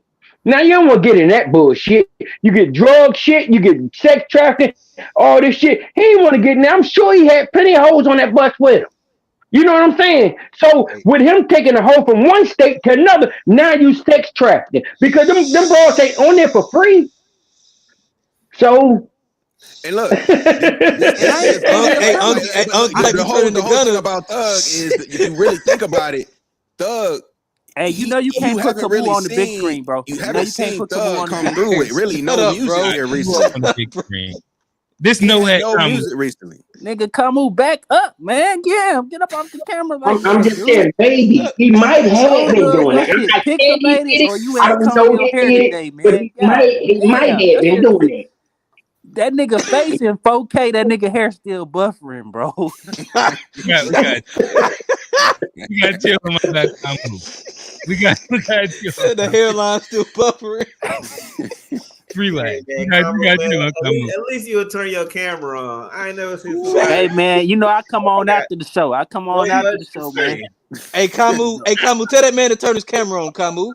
I'm too important in the world. Camu, say it. Too important in the world. We ain't talking that. You never would, bro. You never would. Tell him turn the camera on, Camu. Boy, y'all don't know. People in an avatar, bro. We can't look at this black and white avatar. Real. You don't need to see it. He's got a Lambo. Steve got a Lambo. That's why he ain't fucking with y'all. Steve has a All right, Lambo. Real Steve shit. back all right, fellas. Arby's right now. We're gonna move on to the next meme. I Ooh, think that that's we funny. have exhausted this one. We've argued with each other enough. Let's go to this. This is new news, and we can tie this back into some of the education conversation if y'all eventually want to talk about it. But this is new news out of Florida. What is y'all? The Florida Department of Health Bro, look like he got that Johnson & Johnson. governors Shut the fuck up. vaccine mandates. All of them, every last one of them is wrong and drips with disdain and slavery. I'm gonna play that again. Just make sure y'all heard. The Florida Hold on. What Department the of fuck? Health, in partnership with the governors, is going to be working to end all vaccine mandates in Florida law. All of them, every last one of them is wrong and drips with disdain and slavery. The Florida Department I of don't like Health. that last part. I don't like that They last part. need to Hey, find hey, a vaccine. hey, hold on. for I don't think they those had. I don't think they had guys. vaccines during slavery. Fellas, really quick. Let's start to get some version of like a semblance of a conversation because I'm we sorry. all look at each other inside the gunner one. But now let's try and like have dialogue for a little bit. We'll do it this way. We'll go reverse. We'll go Steve, Kamu, Johnny, A Black, and then G. I'll put a minute on the clock just to give you your early quick takes, and then we'll have some version of a dialogue. But yeah, Steve, start with us, then we'll go down. Yeah, I mean, it's kind of crazy. You would think a place like Florida, where the population is disproportionately older, they'll care a little bit more about public health than like the average place. Also, I think because of COVID, people got weird ideas about vaccines. Like prior to COVID, vaccines is not a moneymaker. Like it don't make money for companies to produce vaccines. The only reason they made money during COVID is because, it was a pandemic. Yeah, So it's like when people say, oh, it's an incentive to make a vaccine, it's really not, because it's one of the lowest, because if it do what it's supposed to do, it's cheap and you take it and eventually you get immunity for it.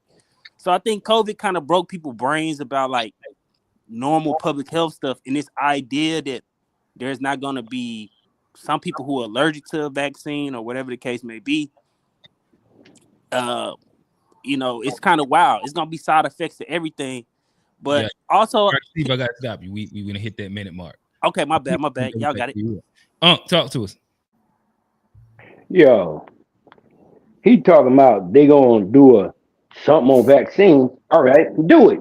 All right, kill all them old fuckers down there. All right, I'm an old fucker my own self, but I ain't in Florida. I don't give a damn about them motherfuckers. You goddamn kill off all them. The majority of them, it ain't us. You know what I mean? You kill off all them old bastards. Who the fuck cares? All right, do it. We got some old motherfuckers gone. Goddamn, get the new Florida fucked up anyway. Who cares? Fuck them. That's my opinion on it. All right, great take. I like it. All right, Kamu, how do you feel about vaccines, or do y'all have vaccine mandates in South Africa? Talk to us, brother. Yo, how's it, fellas? Nah. Would never happen, bro. Vaccines are out here to kill, bro. They're out here to kill. And I think you should reject that nonsense.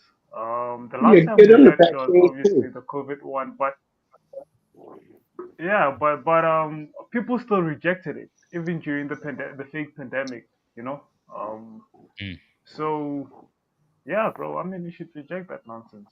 So, do they have mandates over there they do or don't have mandates in South Africa? Nah. No vaccine mandates. But like when you're born. But I think for they got they got to get the malaria. Them niggas getting that malaria was eating them niggas up, bro. They getting that malaria shot, bro. Stop it. Stop lying. Johnny, go ahead. No. Hey, they gotta take something, bro. But Johnny, go ahead. You hit Not like what I'm saying. Hey, the first thing I ain't like what he said about slavery. I don't even think they had vaccines during slavery, so I don't know where he was going with that.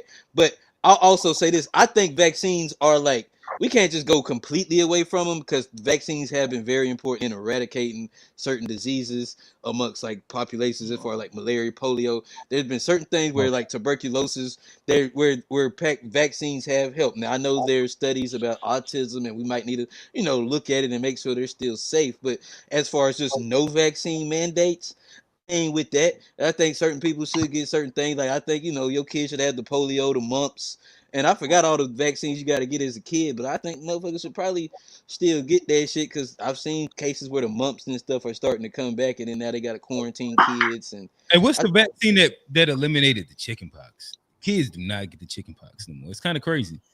But I remember they don't get the chicken pox no more. No, when was the last? No, I had the chicken pox when I was young, but I ain't seen nothing since I then. had the chicken pox. I had to take that oatmeal bath for sure. Oh, the calamine lotion. This kid, calamine. Yeah, it's calamine. Yeah, calamine lotion. They cover your shit with that shit. Y'all still be getting chicken pox over there? Yeah, for sure, bro. But they got monkeypox over there. Might need a mandate. Hold on. Hey, but you might need a mandate. Keep it together. Hey, but y'all know if you go to Africa, there's certain vaccines. We gotta keep it together. We gotta keep it together. Black. Yeah.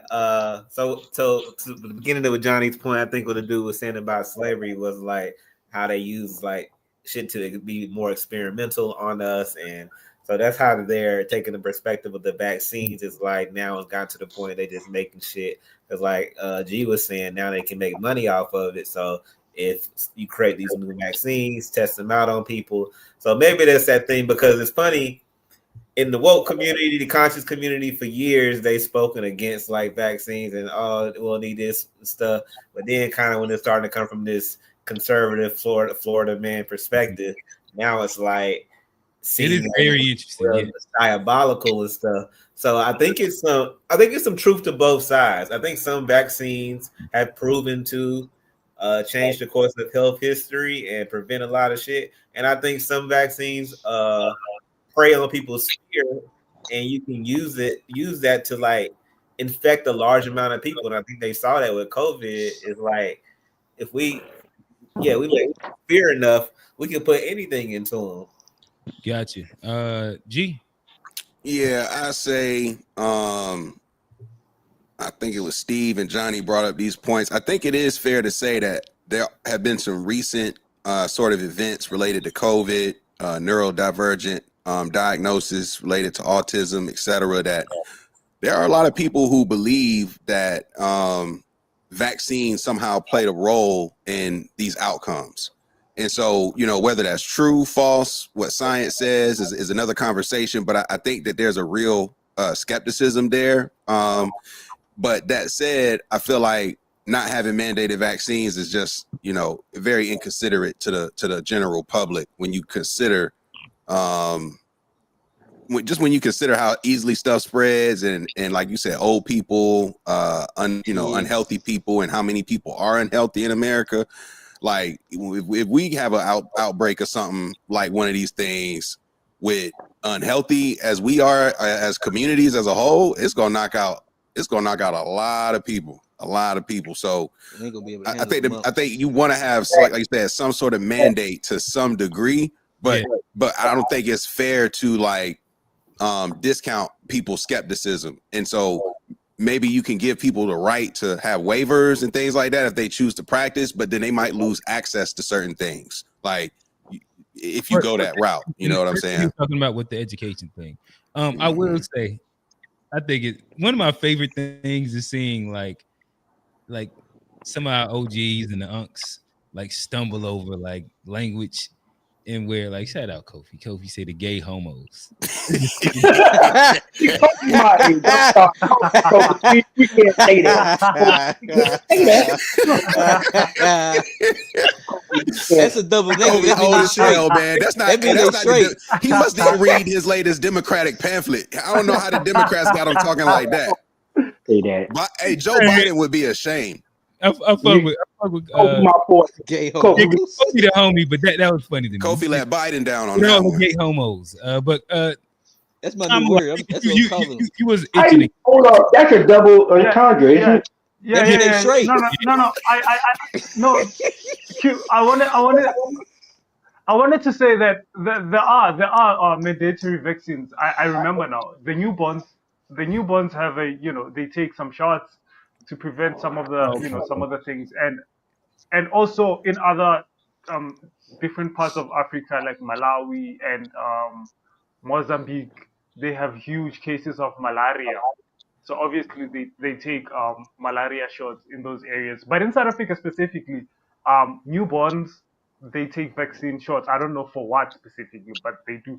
Also coming back to the chicken pox, yeah, we had it. I mean, I was born 95. I had it. I didn't have it, but like my peers had it. And these kids now, they don't have it anymore. So No, You wait, yeah, that's it. wait. I wanted So to I wanted to ask how old I were wanted you to when you ask had chicken I pox? wanted I'm to ask sorry. How old were hey, Kamu, so you said you never had it though?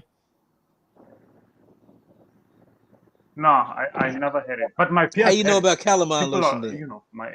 Yeah. my mates, Doesn't that mean that you're more susceptible to whatever? they applied it though. No. I think that like if you don't get chickenpox when you No, get no, older, you're more Now, yeah, so you're I more never had it susceptible either. I to, never had it either, but I yeah, did both get the are vaccine. Y'all susceptible. boys got to go outside. But I Touch got the grass. vaccine when I was like 12 Well, or you got something the like that. vaccine, and that's cool. Exactly. But no, there's a grown up like there's an older people There's a disease vaccine. Shingles. that shingles. That's what it is. Shingles. If you didn't get chicken pox, you can get shingles pretty much. I thought it was the If you had, but if you I had, thought if you had chicken pox.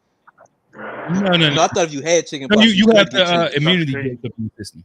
Chicken pox is just way worse for an adult than it is for a child. It's Probably shingles. It's That's bad. one of the reasons why when you Oh, were so if I had younger, I chicken don't know pox, I if y'all can't get generation, but shingles. when you had chicken pox, they would take you around other kids that had it so you could get it so it wouldn't be messed up. I'm just sorry. I apologize. You're right. That's what happened with us. We like I remember being on off Freedom Drive and we all had a chicken pox party. Chicken pox. Yeah, party. that's That's what they crazy. used to call That's them. nuts. That's crazy. Yeah, Yeah, that's what they would crazy. do. I Do know. that, but it I was know. that That's crazy though. Like to make your kids sick. Just like let me get this out the way real quick. But see, chicken pox wasn't really sick back then. If you had a mild form of it, you weren't sick. You know what I mean? Yeah, you ain't gonna die from the chicken pox. You're gonna itch a little bit. You're gonna itch a little bit. You put the lotion on, and 2 days The later, worst part of the worst part of chicken pox for a male is them bumps on your balls. That's it. What? I had my shit so young, I don't even Might have remember the been bumps chicken there. pox. Huh? I think that was something else, dog. Oh, yeah, Unc had something else. No, I'm just saying, not around, not quite you up, might but I'm want saying to. around the There was a thigh shot for area. that too, Unc. No, That was something I else. don't know. You might just want to relax at this point. Just silence might be the best option okay, here. okay, Yeah, there you go. yeah. I'm gonna leave that on, but I'm just saying it wasn't quite for your balls, but it was around your thighs, and when you get it like that, You know, but you know sometimes what? silence go a long way. You still trying to You gotta explain it. plead You the gotta fifth, just Unc. let 1, it. Just 2, gotta 3, let it 4, fizzle 5. out. I'm gonna plead for 500 on that one. If I think what y'all talking about. But no, I was a child. You know what I'm saying? I'm saying that when I was a child because you know what I'm saying. I still have the scar on my neck from when my I first thought he was gonna chicken say pox something else. came out. You know what I'm saying? But it was everywhere, and it wasn't really quite. I'm not gonna go quite there, but I'm just saying the chicken pox was bad. It was Yo, when like he for said he had the scar, I was about to go crazy. I Okay, was Hey, like, yes. what is Kofi talking about? Oh Everybody man. gave a fair and balanced point about vaccines, and niggas is Republicans for like saying, "Hey, we think you should take vaccines, but we understand people's Steve, skepticism." Steve, That's Steve, essentially what everybody said on the panel. Steve, I'll say this. Kofi, call in. What's happening? call it coffee. But if not, let's just engage with what's happening on the screen at the He moment. gonna My come in bad, here my with a bad, lie. Yeah. my bad if I came to y'all with some bullshit. It sounded like some bullshit. But yeah, oh man, it wasn't right there. It was around your thigh area. That's what that's I'm saying. okay, Unc. Hey, look, Yeah. whatever y'all had going around back It, then, they got it hurt, man. That's some hurting shit. they I'm got just telling penicillin shots for that. They just you. Man, you need penicillin shots hey, to fucking with Unc, hey, all leave me that. It's alone, Unc. I had to all get that over. one in there, bro. All right, fellas. So I got you. Yeah, go ahead on. Sorry, I apologize. I'm gonna lead us Y'all to our got me. Y'all got on that one. Y'all hear me? I can't even say no video or nothing like that. Goddamn it. G told me shut the fuck up, and I'm shut the fuck up. So we can get through this. All right, so we're gonna make our way to our last not call in, our last meme. Shout out Gigi sent this in. Yeah, that's crazy. And yeah, let's watch it and we'll talk about it. Is this a thing? Is this not a thing? Does this matter? Does this not matter? After this, we're gonna start the other way. So we'll start with G. Can't hear it. Oh, y'all can hear it? I don't think it got no sound. No, it has sound. Do this. Maybe this works. If it doesn't, then we'll just watch them and then I'll narrate it. Can y'all hear it? Yeah. Turn it up.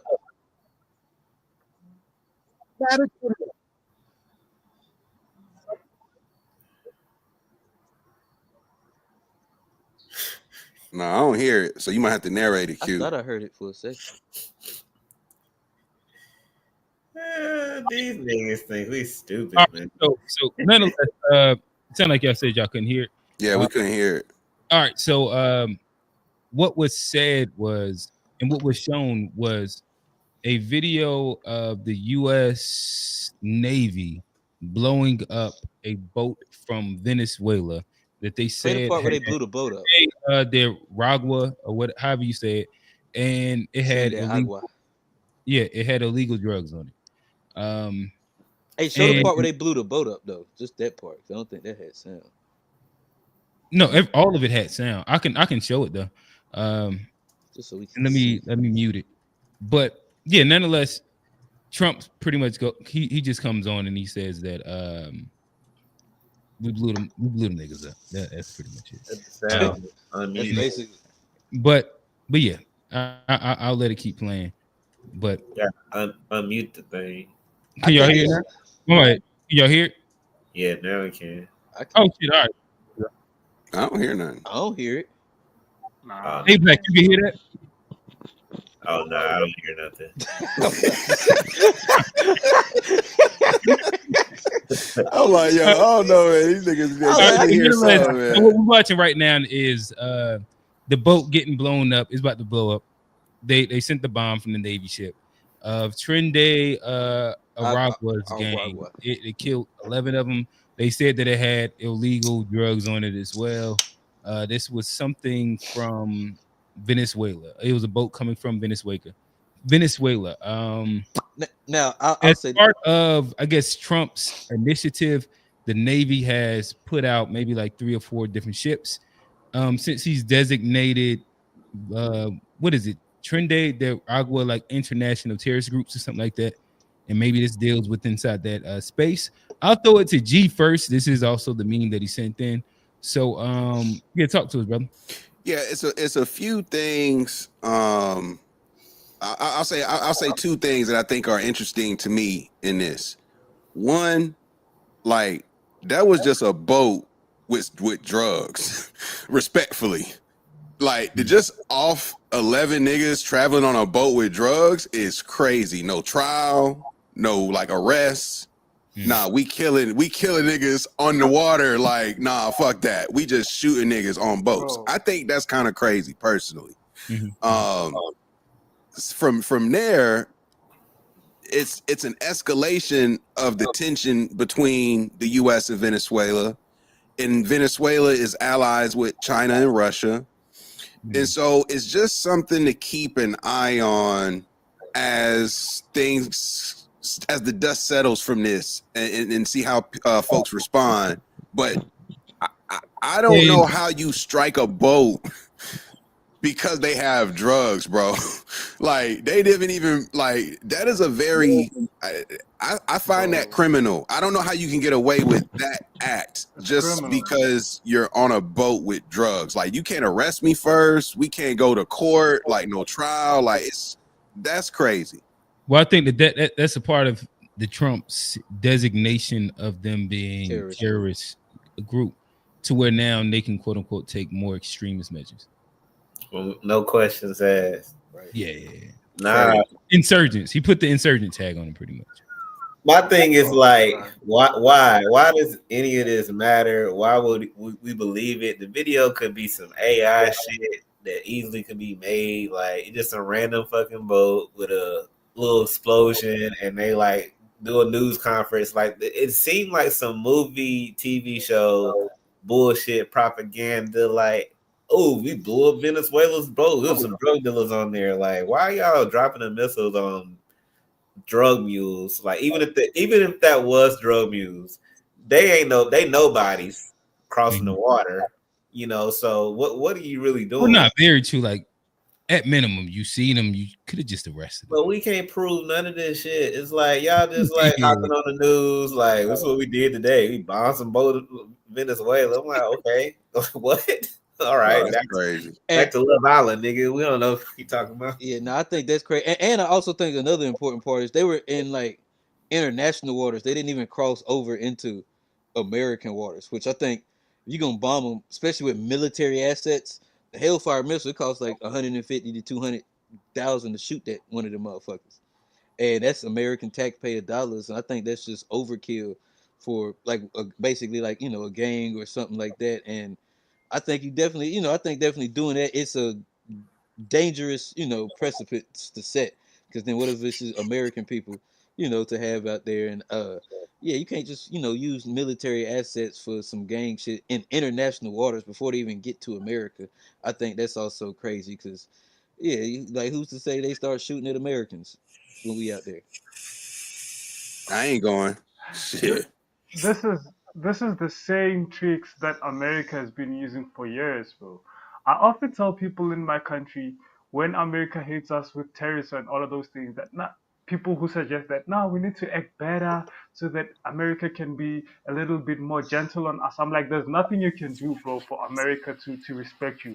America has a military base, bro, in a neighboring country, Botswana. I often tell my people that if America wants to blow us up, it will without nobody's permission. They don't give a fuck. Americans are bullies, bro. So what had happened there? It's just their normal modus operandi. They do that when they want to, and no one will mess with them. But there's an interesting curve to this. I don't know if you saw it last night. There was a military parade in China.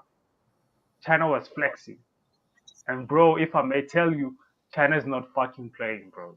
Man, we ain't worried about China. China man. ain't fought nobody. China ain't all due respect. Stop. Y'all not worried about China. What war has China fought? They couldn't even beat Taiwan. Taiwan got the thing about America. Not really worried. Like China they not battle tested. They're the biggest threat. They not battle. Americans been in Iraq. We can cripple their whole economy. Listen, this is the thing about America. We crazy enough to actually use the shit. Like they go flex it. We'll use that shit. Ask Japan. We blew the fuck up out of Japan. Like it's really crazy. Tear down them fucking Great Wall. Turn that bitch Japan. Even we was like, oh, that was a little too much. Like we was like, hey, y'all crazy for real. We know we're gonna do it like that. Yeah, for sure. But be that as it may, all black, you still don't want smoke with China, bro. China's not playing. But they don't want smoke with the U.S. China won't smoke with us. Exactly. But as things go, as things go, U.S. is provoking them. Venezuela is their ally. They had a China provoking the U.S. China's provoking the U.S. Why? They're threatening Taiwan. Why, bro? That's our ally. Taiwan. They're doing shit over in the waters. Like they doing shit too. You seen these motherfuckers? Hey, y'all remember them shits flying in the sky? Y'all remember them shits flying in the sky last year? But G, what business? Man, what business does America have in Taiwan, bro? We are not scared of China. That's our ally. Like, we be more scared of Russia than China. Taiwan is one of our allies. What? It's just the facts. I don't think you guys saw that parade, man. Did you see it? A parade? Americans are takers. We had a parade yesterday. We had a parade on Monday. Like, parade. Five niggas, man. We don't care about that shit. China is not playing, bro. All them niggas is 5'5". America will take whatever they make. America just shot down Venezuela boats for fun, for practice. Come on. What we talking? We talking about China's military? We shoot shit out the water for fun. Johnny, you think Venezuela won't? You think there won't be any pushback from Venezuela? What are they gonna do?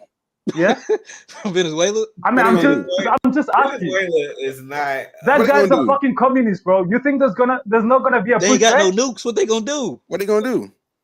If you ain't got no How do you nuke, know you that? can't do And they I not mean, what nothing. they gonna do, Kamu? What they gonna Kamu, what are do? they gonna do? We know. We How do got you know What they gonna CIA do? that? everywhere. We got They, CIA bro, everywhere. I am They not might try scared to of fuck up. What? Venezuela. I guess they gonna try to fuck up Puerto Rico or something, huh? They can't do that. One What thing that We they got the gonna do? Caribbean, Swim you over Cuba. there, don't Camus? understand They gonna Not even swim right getting over here. close. there? They not even getting Listen, close.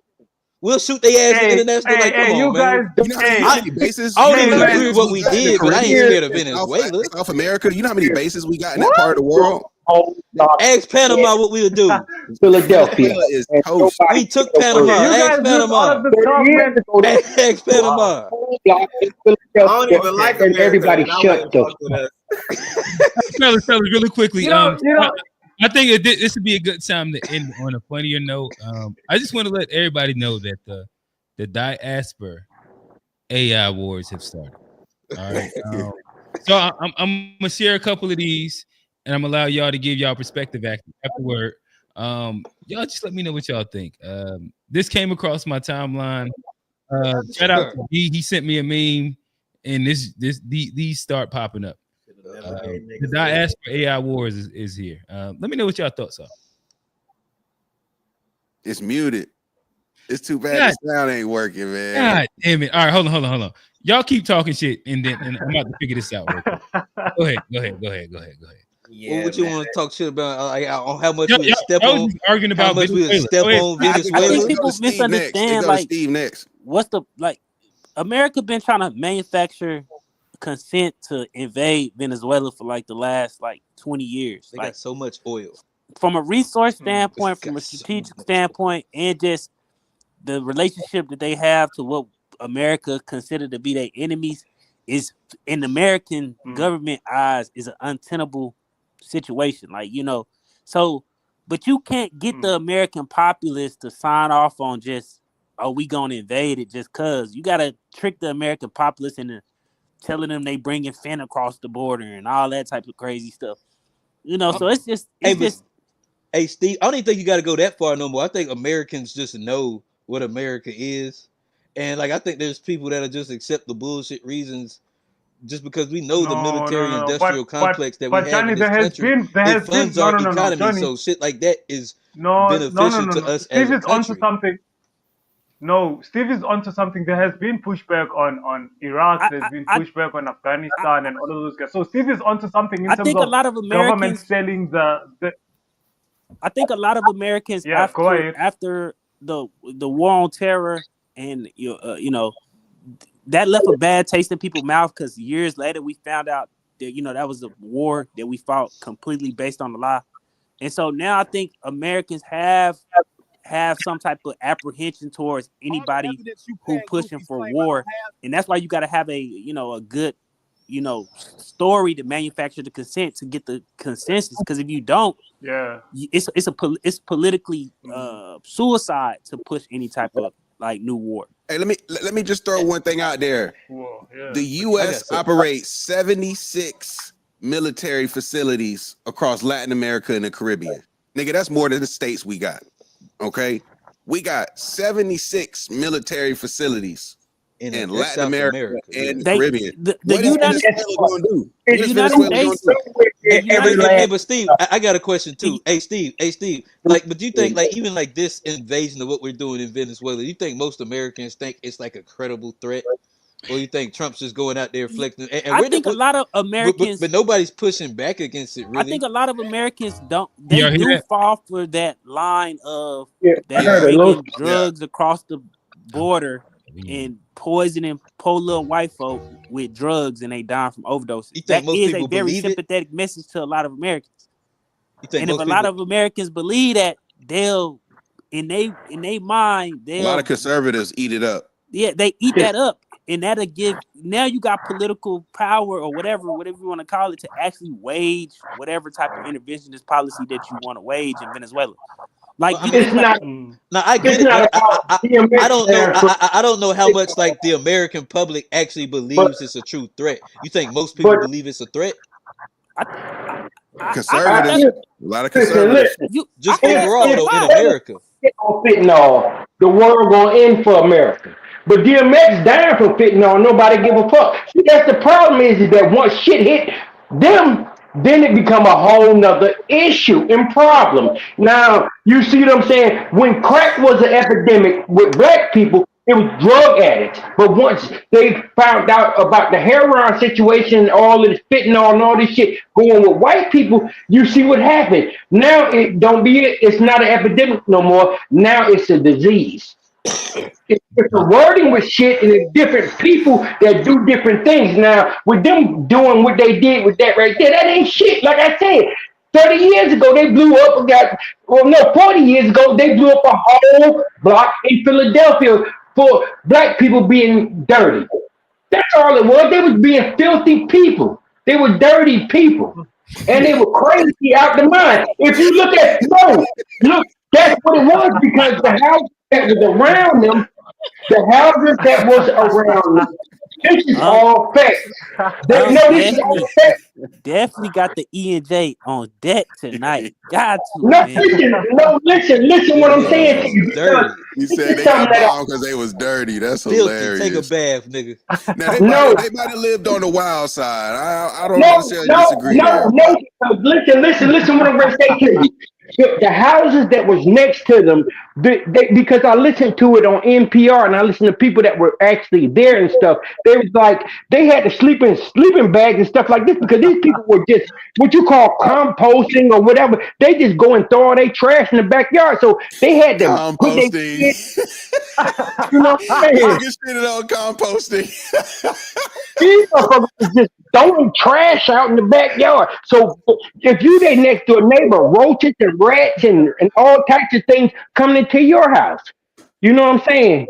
And then for a couple of days, they sat there and they just had around Christmas time that year, they sat around for 3 or 4 days just with a bullhorns all around their house. And for damn near 3 days, just hollered shit. Oh, we this, we that, so and so, whatever. Free this person, so and so, whatever.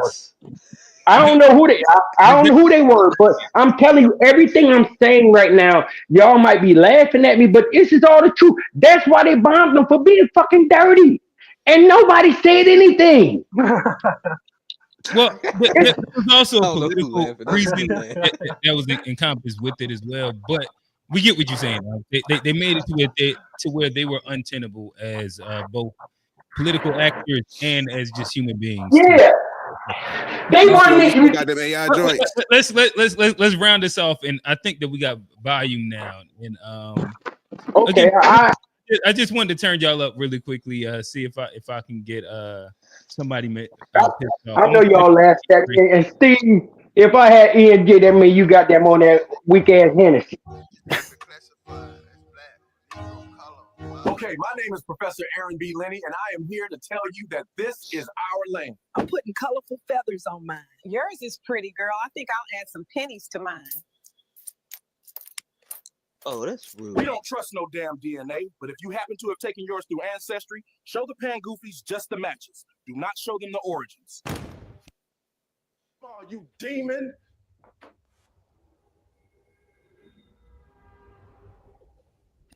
I don't think we could actually. All he is a demon. I don't know. Stop lying on your grandma, you demon! Yeah.